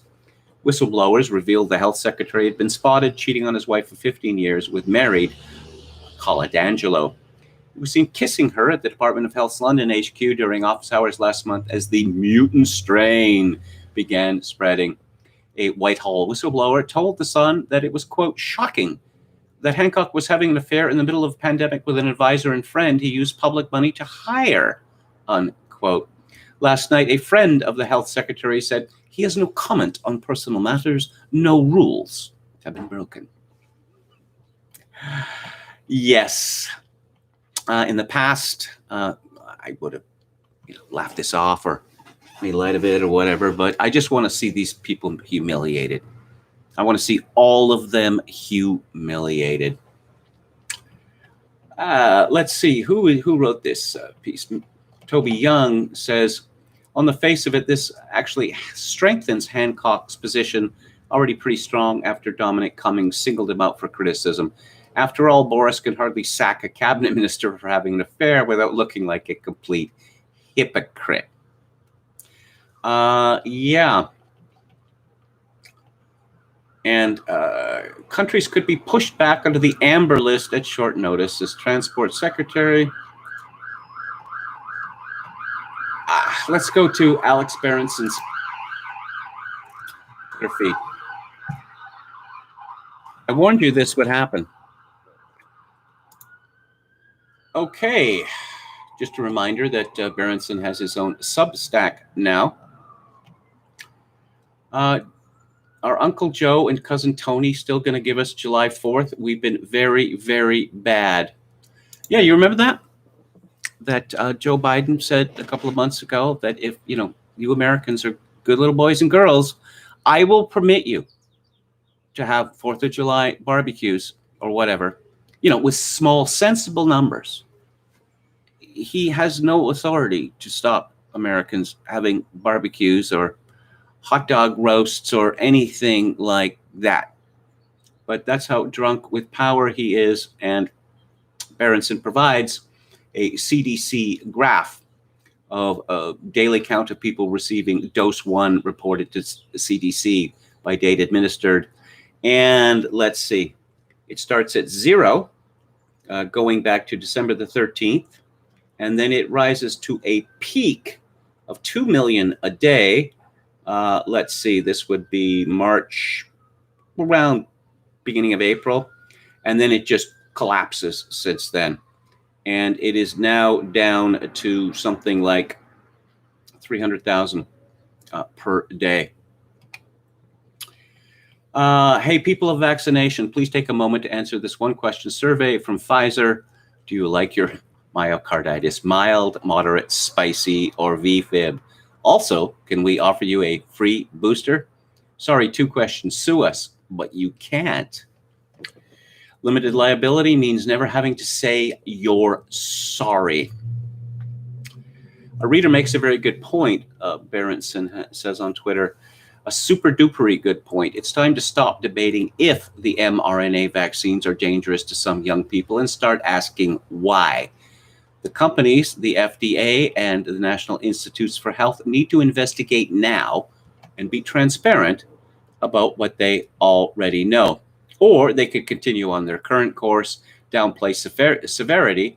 If I hear CDC director say mild one more time, lie about incidents, and hope for the best, because that's worked so good so far. Let's see, Investment Ninja had tweeted, have the tested Have they tested the safety and efficacy of the drugs in any trial using repeated dosages every 6 months? Oh, they haven't. Then these drugs shouldn't be recommended for people with a 99.9% chance of survival from COVID until they are proven safe for this cohort of the population. Berenson says, LOL cats, and they can't. They blew up the placebo arms of the big trials. If the vaccines only protect for 6 months, the benefit risk is out the window for all but the oldest and sickest. Remember, even with the most optimistic assumptions of protection, 100% forever, you can't make the math work for healthy people under 30 and possibly older. And that's not even accounting for the post first dose spike. And let's talk about mad scientists. So, gain of function research. One would have thought that would have sobered mad scientists. Not a bit of it. How about problems with the vaccines, or should I say experimental gene therapy? Sobered the mad scientists? Nope, not a bit of it. This is from Study Finds. Groundbreaking superhero vaccine based on Olympic athlete DNA could transform society. Yeah. The vaccine would provide lifelong protection against 3 of the top 10 leading causes of death, according to Ewan Ashley, professor of medicine and genetics at Stanford University. The so-called superhero jab would offer simultaneous long-term protection against heart disease, stroke, Alzheimer's disease, and liver disease, thanks to advances in genetic engineering. This breakthrough treatment would deliver the blueprint of ideal cells from men and women whose genes are more disease-resistant than those of the average person, together with an instruction manual to help the body repair, tweak, and improve its own versions. A single dose could lead to a body-wide genetic upgrade that would cut the risk of premature death in some adults by as much as 50%. Ashley says the vaccine would be administered to those in serious clinical need before rolled out to the wider population, including children. What Ashley said there doesn't make any sense to me. Need? Heart disease, stroke, Alzheimer's disease, liver disease. If you already have those conditions, it's too late. Wouldn't you want to administer this vaccine to people who don't have any of those conditions? But you ever read about the gray goo scenario? Just look it up. You might find it horrifying. No, but scientists are pushing ahead. We are going to inject substances in your body, which are going to take over your body and start making all these changes to it.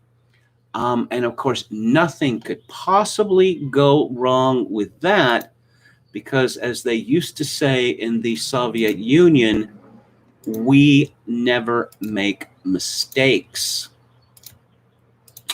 So I'm moving on to the book club shortly, and I will have a look at the chat before I do so. Life seems to be the main cause of death, says Birkin Sultanov. Indeed. Oh, Visionary Companion says the small faces were an example of inspired, self-taught musicians blustering their way into actual decent musicianship. Yeah, they did that Ogden's Gut Gone Flake. They pretty much did the whole album on the BBC, and you can find very high quality video of it on YouTube. You know, they're miming, but there's a song from that album called Song of a Baker, which is a Ronnie Lane tune. Well, he sings lead on it and plays bass. And you have little Steve Marriott with what is enormous Gretsch guitar, I think it was. And he's miming, playing this guitar and singing background vocals. And he just completely steals the show. You've got more energy from this little man in miming than you get from most musicians actually playing live. Yeah, they were they and not the Who were the top mod band. But there's lots of people who say that the real top mod band was the Beatles. What else do we have here? Oh, a quotation from Travis Bickle. You all know it. You all love it. Someday a real rain will come and wipe this scum off the streets. Kevin will play the part Scorsese played in the remake. Yeah, I wouldn't want to say those words. Not the words that he said. Also, I wouldn't want to be in the position that Scorsese's character was in. Expect Joe to bring up racism on the 4th. Well, of course. Of course. Birkin Sultanov says Tony Blair has the glassiest fish eyes in all of the UK. You know, when Tony Blair, I'd known of Tony Blair since the early 1980s because he used to write these, I don't know, boring essays for the London Spectator. But I knew he was an upcoming politician.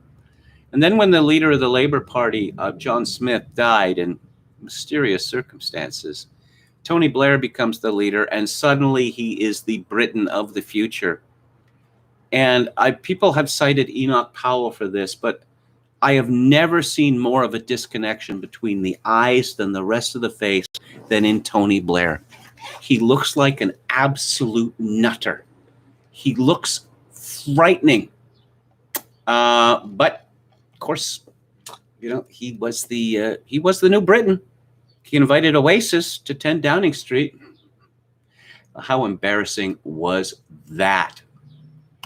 So just let me open No Colors or Crest, and we'll get to it.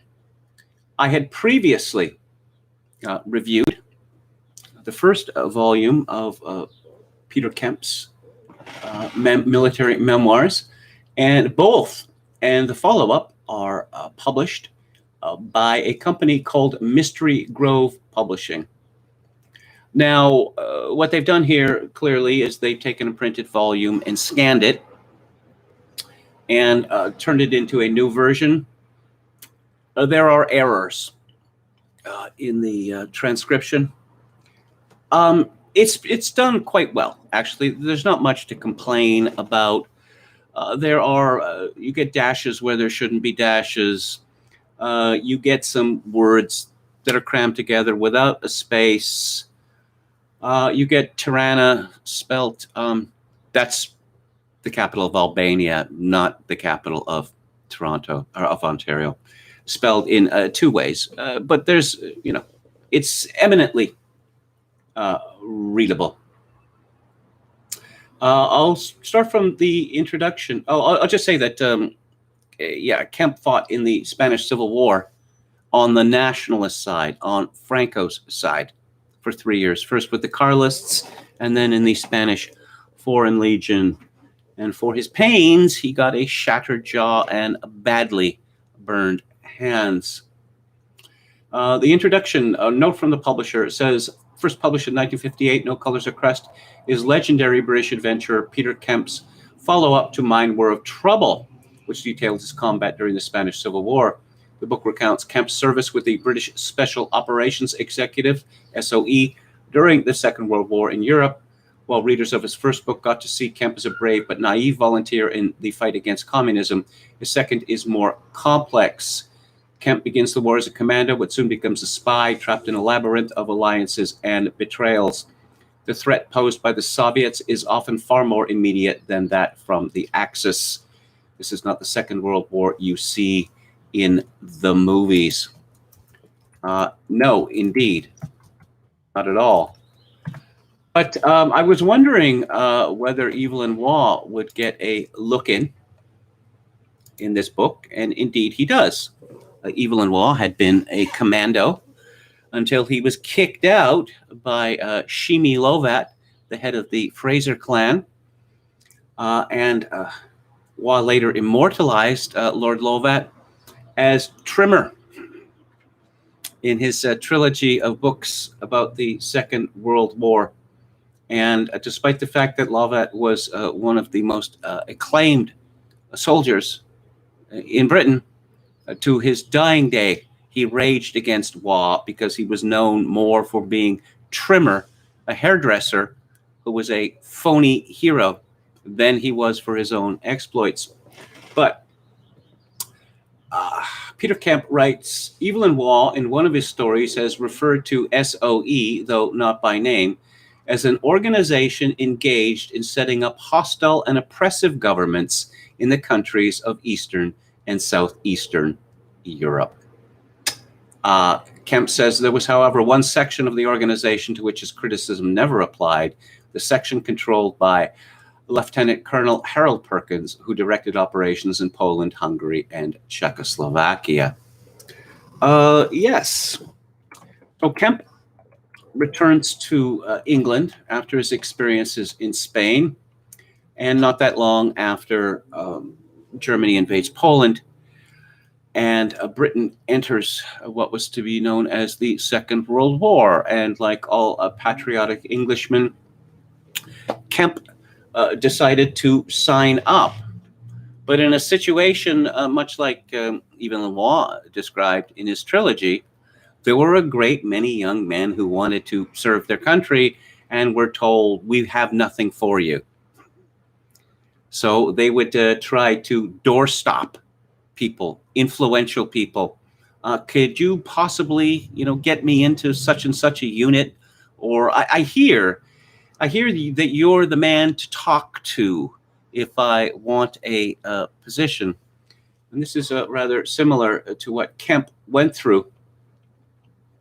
Now, Kemp was quite worried because of his experience with the nationalists in the Spanish Civil War, because official Britain, elite Britain, was fanatically pro-Republican. It was also laced with communist traitors, and that is a matter that Kemp considers in the book. So the first part of the book, I suppose you could call it a well-known phrase, hurry up and wait. And you get a lot of this in all wars, but during the so-called phony war, or Great Boer War, as Evelyn Waugh called it, you had people who were assigned to units and they would be training maniacally for some super secret mission, and they would be on the verge of undergoing it. No, that's scrubbed. And we'll reschedule it. No, that's scrubbed. No, the whole objective has been scrubbed.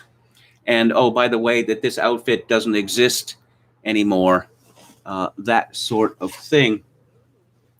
It was Winston Churchill who made the decision, he wasn't prime minister yet, for Britain to invade Norway, which was a legendary fiasco. Whenever Churchill got hands-on with the mission, fiasco resulted. Gallipoli is another example. But perhaps this was cunning on Churchill's part, because it was somehow Neville Chamberlain was handed the blame for what happened in Norway, and Chamberlain resigned, and Churchill became prime minister after decades of hungering for the position, as Waugh said, lusting for power as a child lusts for sweets. So Kemp was to be on a submarine mission as part of the Norway invasion, and then the whole thing got called off.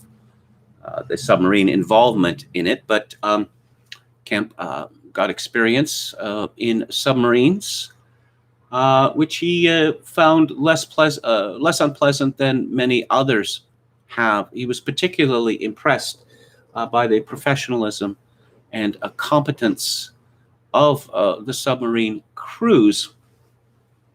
So then he gets invited to take part in a super secret organization, which later morphs into SOE. And so the idea was, in the beginning, that the Germans occupying France will keep them worried. We'll keep them on their toes. And so little raiding operations were sent to the coast of France, and they would look to capture prisoners who could be interrogated. They'd look to capture records. They would look perhaps to blow up signaling operations and kill Germans if need be.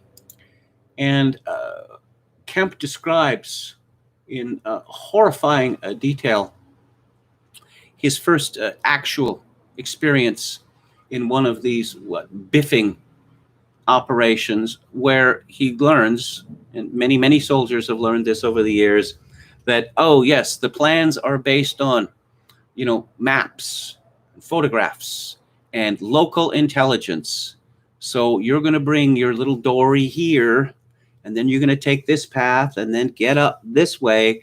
And then when you get there, you find out that the place that has been chosen to dock the boat is completely unsuitable, and that the ground is nothing like as it has been described, and the operation is much more dangerous, perhaps even foolhardy, as it had thought to be.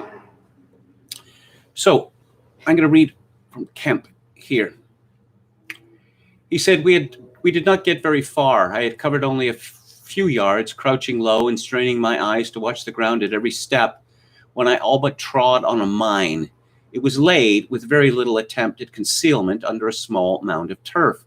Abandoning our hopes that the notices, Achtung, Minen, might be a bluff, we returned to the path. A frontal attack was the only solution. Whatever the risks, they were at least calculable. We must trust to our luck and skill to bring us close enough to the wire to blast our way through it and kill the sentries before the garrison could turn out. Although I knew that Sterling would not blame me if I abandoned the raid at this point, I agreed with Rooney that it would be pusillanimous of us now to return without putting up a fight. As we slowly padded up the path, I was appalled at the stillness of the night. At 100 yards distance, the voices of the sentries sounded unnaturally clear. Sergeant Broderson's breathing pounded like a steam engine at the back of my neck, and I feared my own must be as loud. But our felt-soled boots and long hours of practice enabled us to tread silently, and as long as the sentries went on talking, we could move forward in reasonable safety, however slowly. Whenever they stopped speaking, we halted and stood motionless, holding our breath. 30 paces from them, I dropped onto my stomach, and waiting until all the others were down, began to edge forward inch by inch on my elbows and the points of my shoes. I halted frequently to listen and peer through the gloom at the line of wire and the silhouette of the guardhouse ahead. Those last yards seemed like miles, and it needed all my self-control to move without haste. In that still air, the least sound would carry to the sentries' ears and give us away. I was glad to note that Rooney and the others were watching me carefully, coordinating their movements with mine. I could see Rooney's dark bulk on the other side of the track, exactly level with me. When we were 10 paces from the sentries, we came upon a pair of low posts, one on each side of the track, with a tripwire hanging loosely between them. I judged that we were unlikely to get any nearer without being heard, but I decided to wait a while in the hope that the guards might move away on a round of the defenses. For a full 15 minutes we lay there, listening to the lazy drawl of their conversation, punctuated all too frequently by periods of silence when they would peer toward us and listen. The nervous strain inside me grew almost intolerable, sometimes bordering on panic, when I thought of the peril of our situation. We must carry on now, for I could never turn my party back under the noses of this watchful pair. Clearly, we had no hope of killing them quietly. I remember how good the earth and grass smelled as I pressed my face close to the ground, overheard a lone aircraft beat a leisurely way up the coast. From the direction of Paimpol came the distant sound of a dog barking. Out of the corner of my eye, I saw Rooney make a slight movement. Then I heard a distinct metallic click as he unscrewed the top of his number 6 grenade. The sentries heard it too. They stopped their conversation, and one gave a sharp exclamation. I sensed rather than saw Rooney's arm go up and braced myself for what I knew was coming. There was a clatter as one of the sentries drew back the bolt of his rifle. Then everything was obliterated in a vivid flash as a tremendous explosion shattered the silence of the night. The blast hit me like a blow on the head. From the sentries came the most terrible sounds I can ever remember. From one of them, a long, pitiful moaning, from the other, bewildered screams of agony and terror, an incoherent jumble of sobs and prayers in which I could hear repeated the words, "Nicht gut, nicht gut."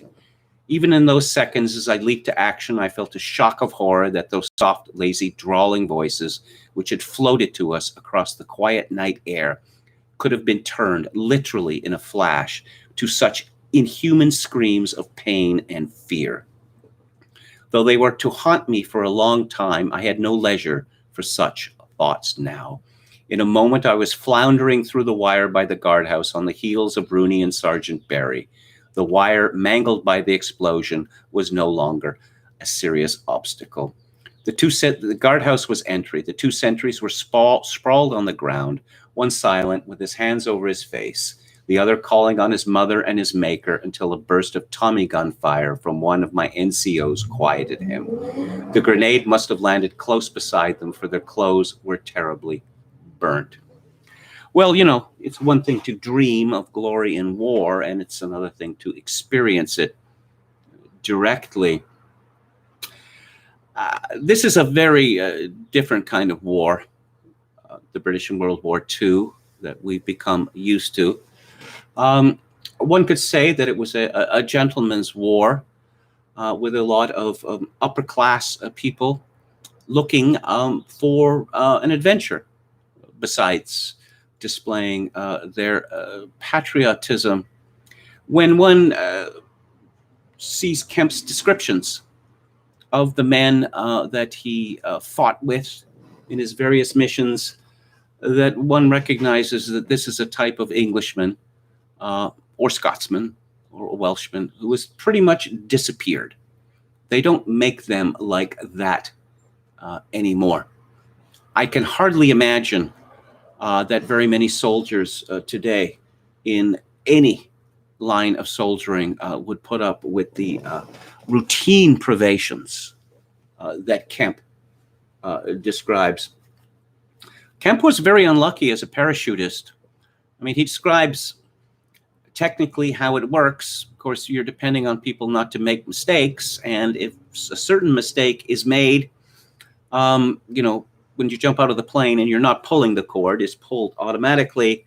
If you forget to move a clip, then you're not released, and the fellow is hanging from the aircraft until he freezes to death, which is something that Kemp once witnessed.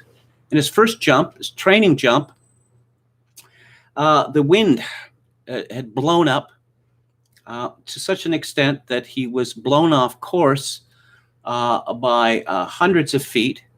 He ended up on a cinder track road, whereupon the gusting wind took hold of his parachute and dragged him at rather considerable speed across the cinder track road to the extent that his face was nearly torn off. He describes two other parachute jumps, and both of them end badly. Again, parachuting is not an exact science, and if you don't land where you are supposed to, then you're lucky if a concussion is the worst thing that happens to you.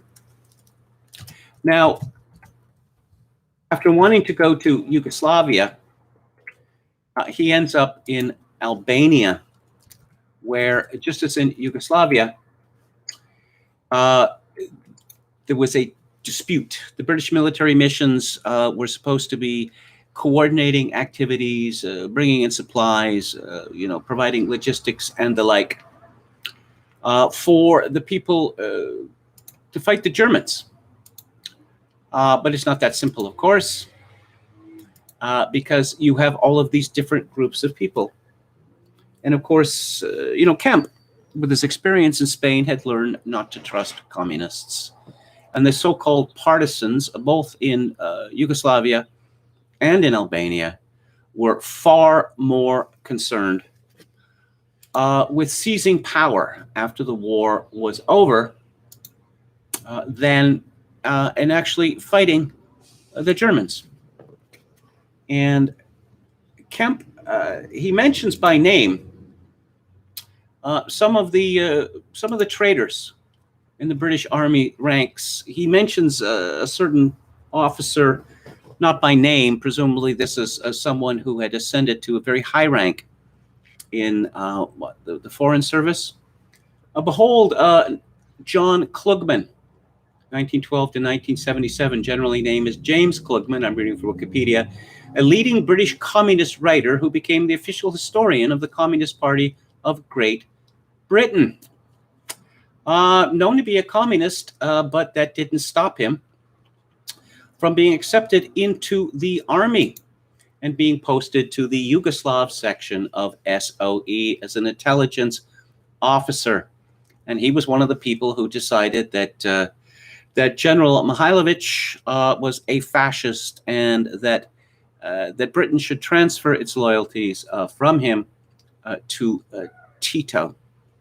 He mentions another fellow called Air, but no, it's really rather shocking, especially when we learned that Klugman, according to Wiki, was a KGB talent spotter and agent who was instrumental in recruiting the Cambridge Five. And Kemp is continually frustrated, first by the naivete of so many of the people involved, that they didn't understand. Well, you have such a similar situation in China as well.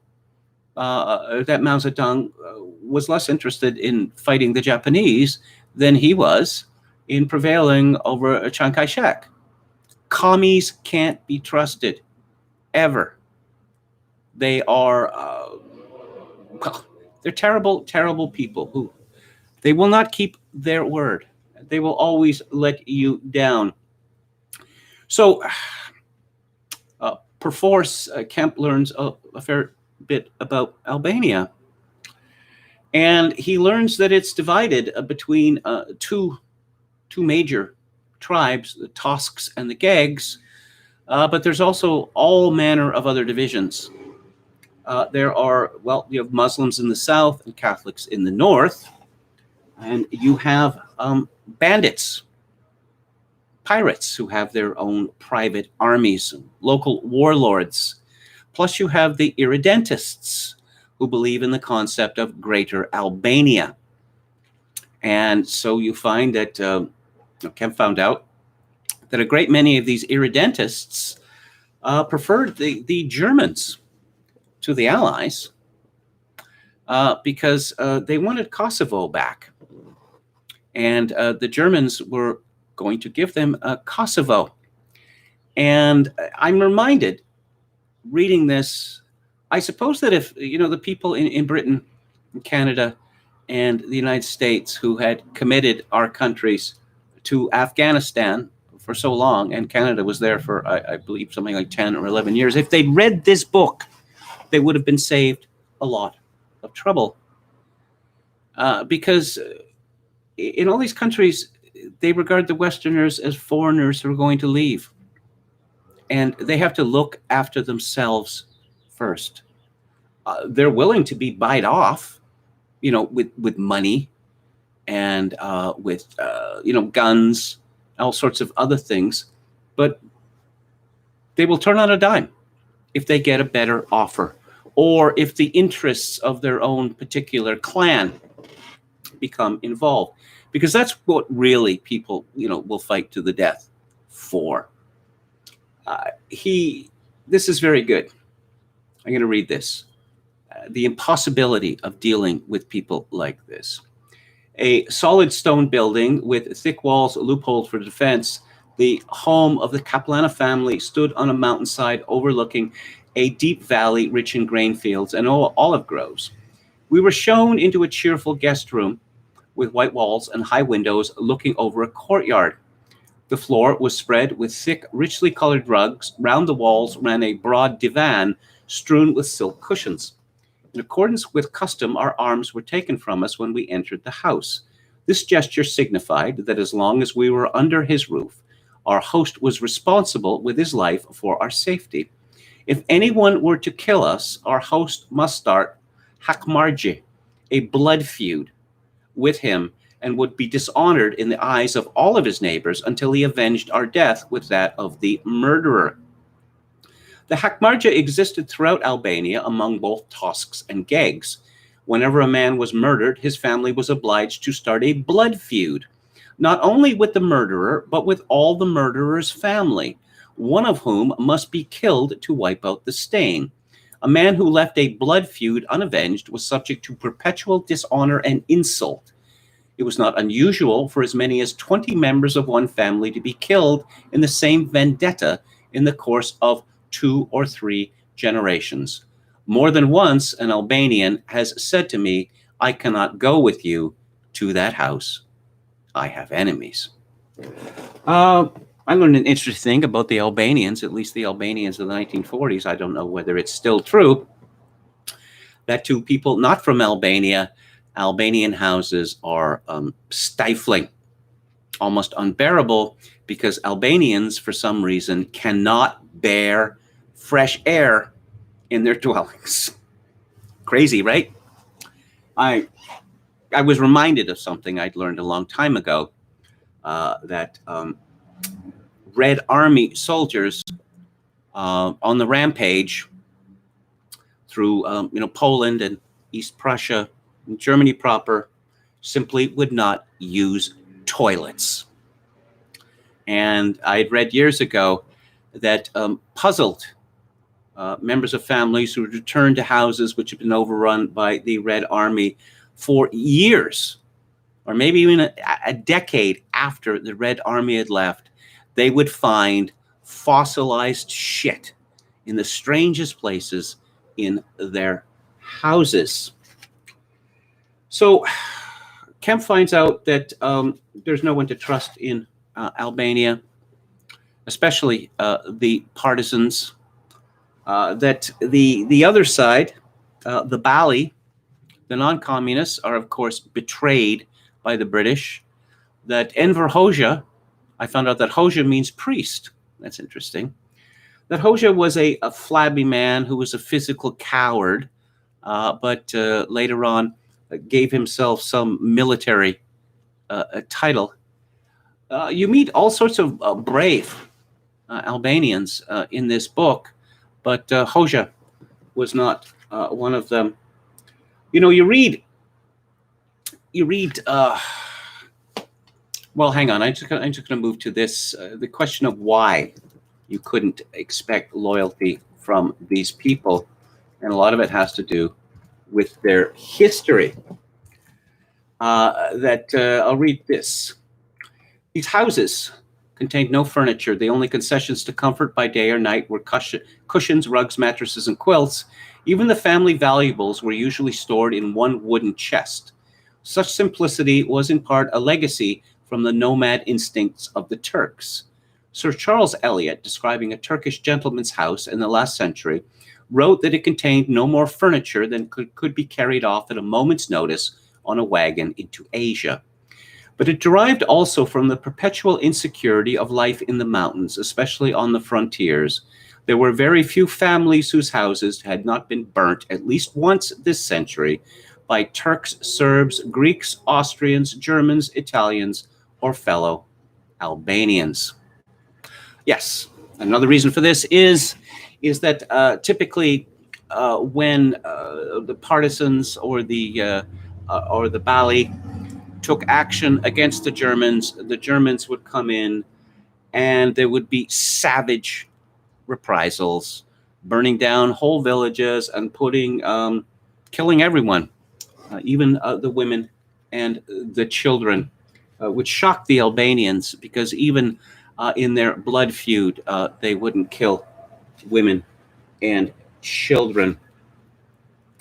There's a great many excellent descriptions in this book of what it is like to be in war. And it is Kemp liked to drink, and he liked to eat. He wasn't a snob about food. He describes many times the delicious peasant food that he was served by all manner of people. If it was a big occasion, they would slaughter a sheep, which led to some difficulty for Westerners because the chief honor was being presented with the sheep's head, which one was supposed to do something with, and then the eyes of the sheep. And it was considered a gross discourtesy not to consume the eyes. Here's a passage of terror. The surprise was so complete, I concluded, that our only chance lay in headlong flight. I was confirmed in my belief a moment later by Zelal's shout. "Follow me, Mr. Major, quickly, this way." "Where's Tommaso?" I demanded. "He is coming with my father. Please, Mr. Major, hurry." From both directions, bullets whistled past our ears or spattered on the rocks all around us. At such short range, it seemed inevitable that one of us should be hit. Davis, I suddenly noticed with astonished admiration, was struggling to carry the heavy wireless set. I shouted to him to ditch it and save himself, but at that moment he tripped and fell headlong, smashing the set against a rock. He scrambled to his feet unhurt and threw the useless equipment into a bush. The distance to the ravine could not have been more than 200 yards, but it seemed like a mile as I labored over the broken ground with pounding heart, dry throat, and bursting lungs. At last I reached the edge of the gully and, throwing myself down among the bushes by a small stream, looked around for my companions. Alcott and Davis were beside me, panting but unharmed. Zenel was crouched a few yards away, smiling to himself like a badger that has just dodged the dachshunds. That's an excellent metaphor, by the way. But of Zelal, there was no sign. Then I heard him shouting up on the right, and peering over the edge of the ravine, saw him waving to us to join him. As we broke cover and ran after him, our pursuers caught sight of us and opened fire, this time with machine guns as well as Schmeissers. Plunging down the hill amid the flying bullets, I was pulled up by a stout wooden fence beyond which there was a tangle of brambles. With an athletic prowess that I have never achieved before or since, I vaulted clean over the fence, but stumbled on the other side and landed on my face in the brambles. Sobbing with rage and fear, I scrambled to my knees and forced my way through in the manner of a swimmer doing the breaststroke. Davis cleared both obstacles in his stride, but Alcott fell over the fence and, caught by his belt, hung upside down for a few seconds before toppling on his head in the bushes. A minute later, we were all bunched with Zelal in the safety of a piece of dead ground. Together, we hurried down towards the river valley. There's a lot of fleeing in this book, more fleeing than attacking. Kemp was particularly disgusted with the partisans, where they're supposed to do something. The military mission is supposed to inflict some damage on the Germans, and Kemp, through a combination of intelligence and such like, had come up with a situation where it was 800 partisans facing 20 Germans, and the partisans refused to fight. I mean, one wonders how he could have kept on, literally. Kemp writes, "If there is any more disagreeable experience in warfare than that of running away under fire, I hope I never meet it. There is none of the hot excitement of attack, but much more of the danger.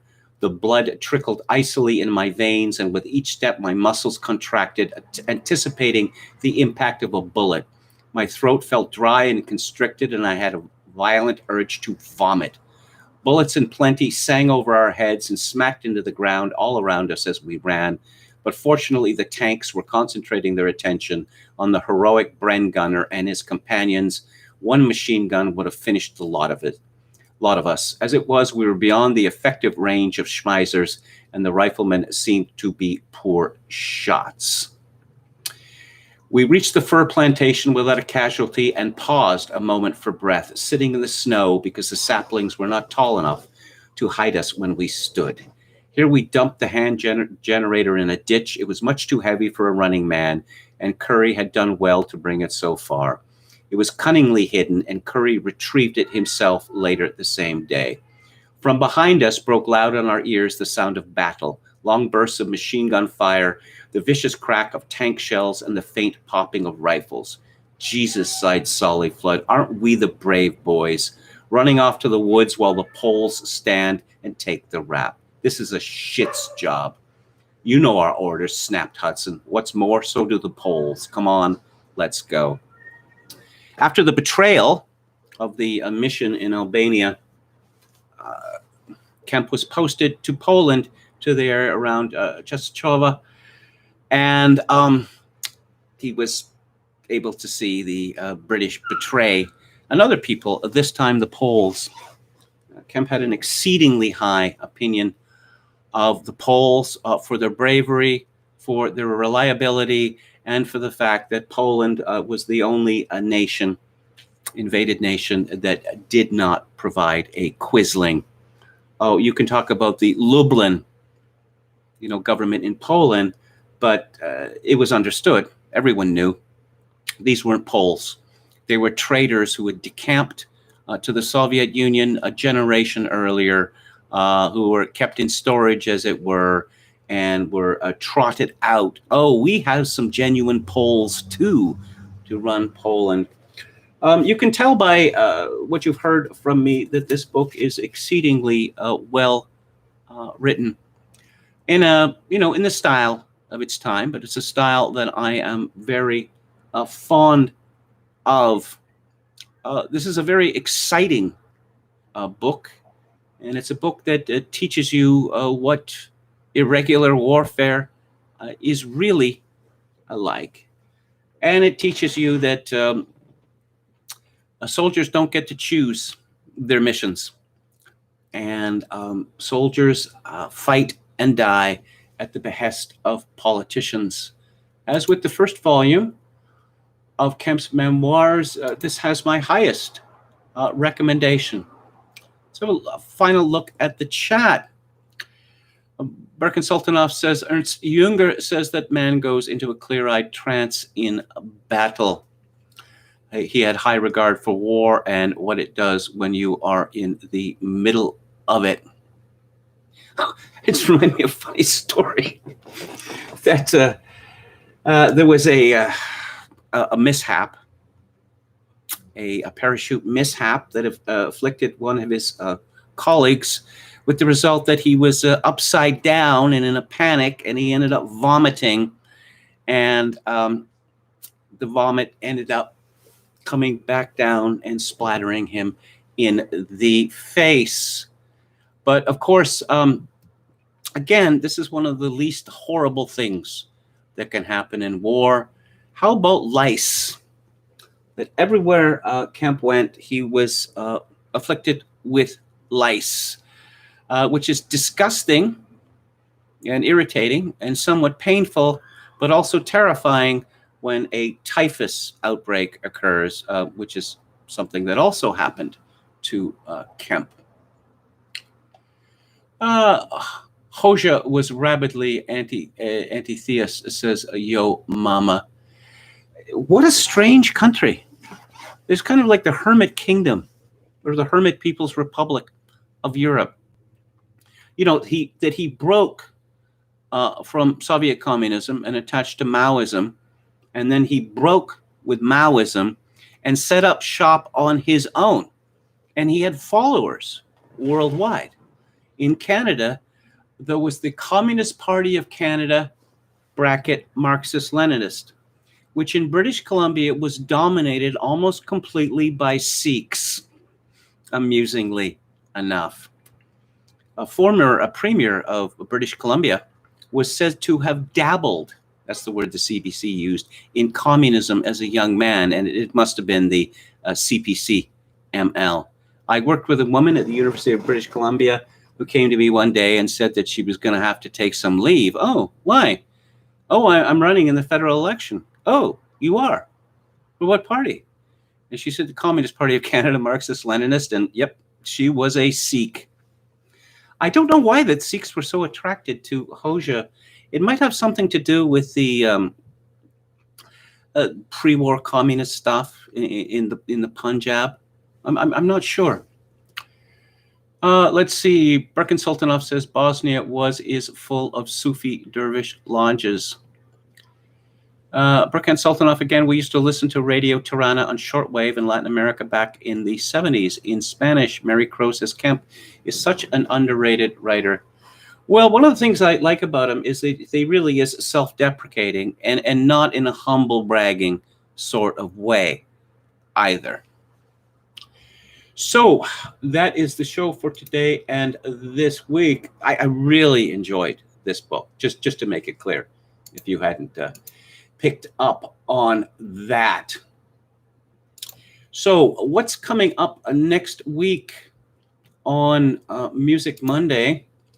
I am going to be talking about the Velvet Underground and their post-breakup career, which turned out to be a lot more successful, than when they were actually a band, putting out original records and playing gigs. The Velvets played a lot of gigs in the late 1960s. They even came to Vancouver to a place called on Davie Street called the Retinal Circus. And you can see pictures of the typical psychedelic poster of the time. On the Theater Thursday next week, a rather savage, or some would say curdled satire of the entertainment industry by Billy Wilder from 1964 called Kiss Me Stupid, which stars Kim Novak, who I was talking about, just last week with regard to her role in Vertigo. And on the book club next week is July the 2nd, which is not Canada Day, but a day later, also my birthday. An appropriate book, Desmond Morton's classic, I believe it's run to 7 editions, A Short History of Canada. So thank you all for tuning in.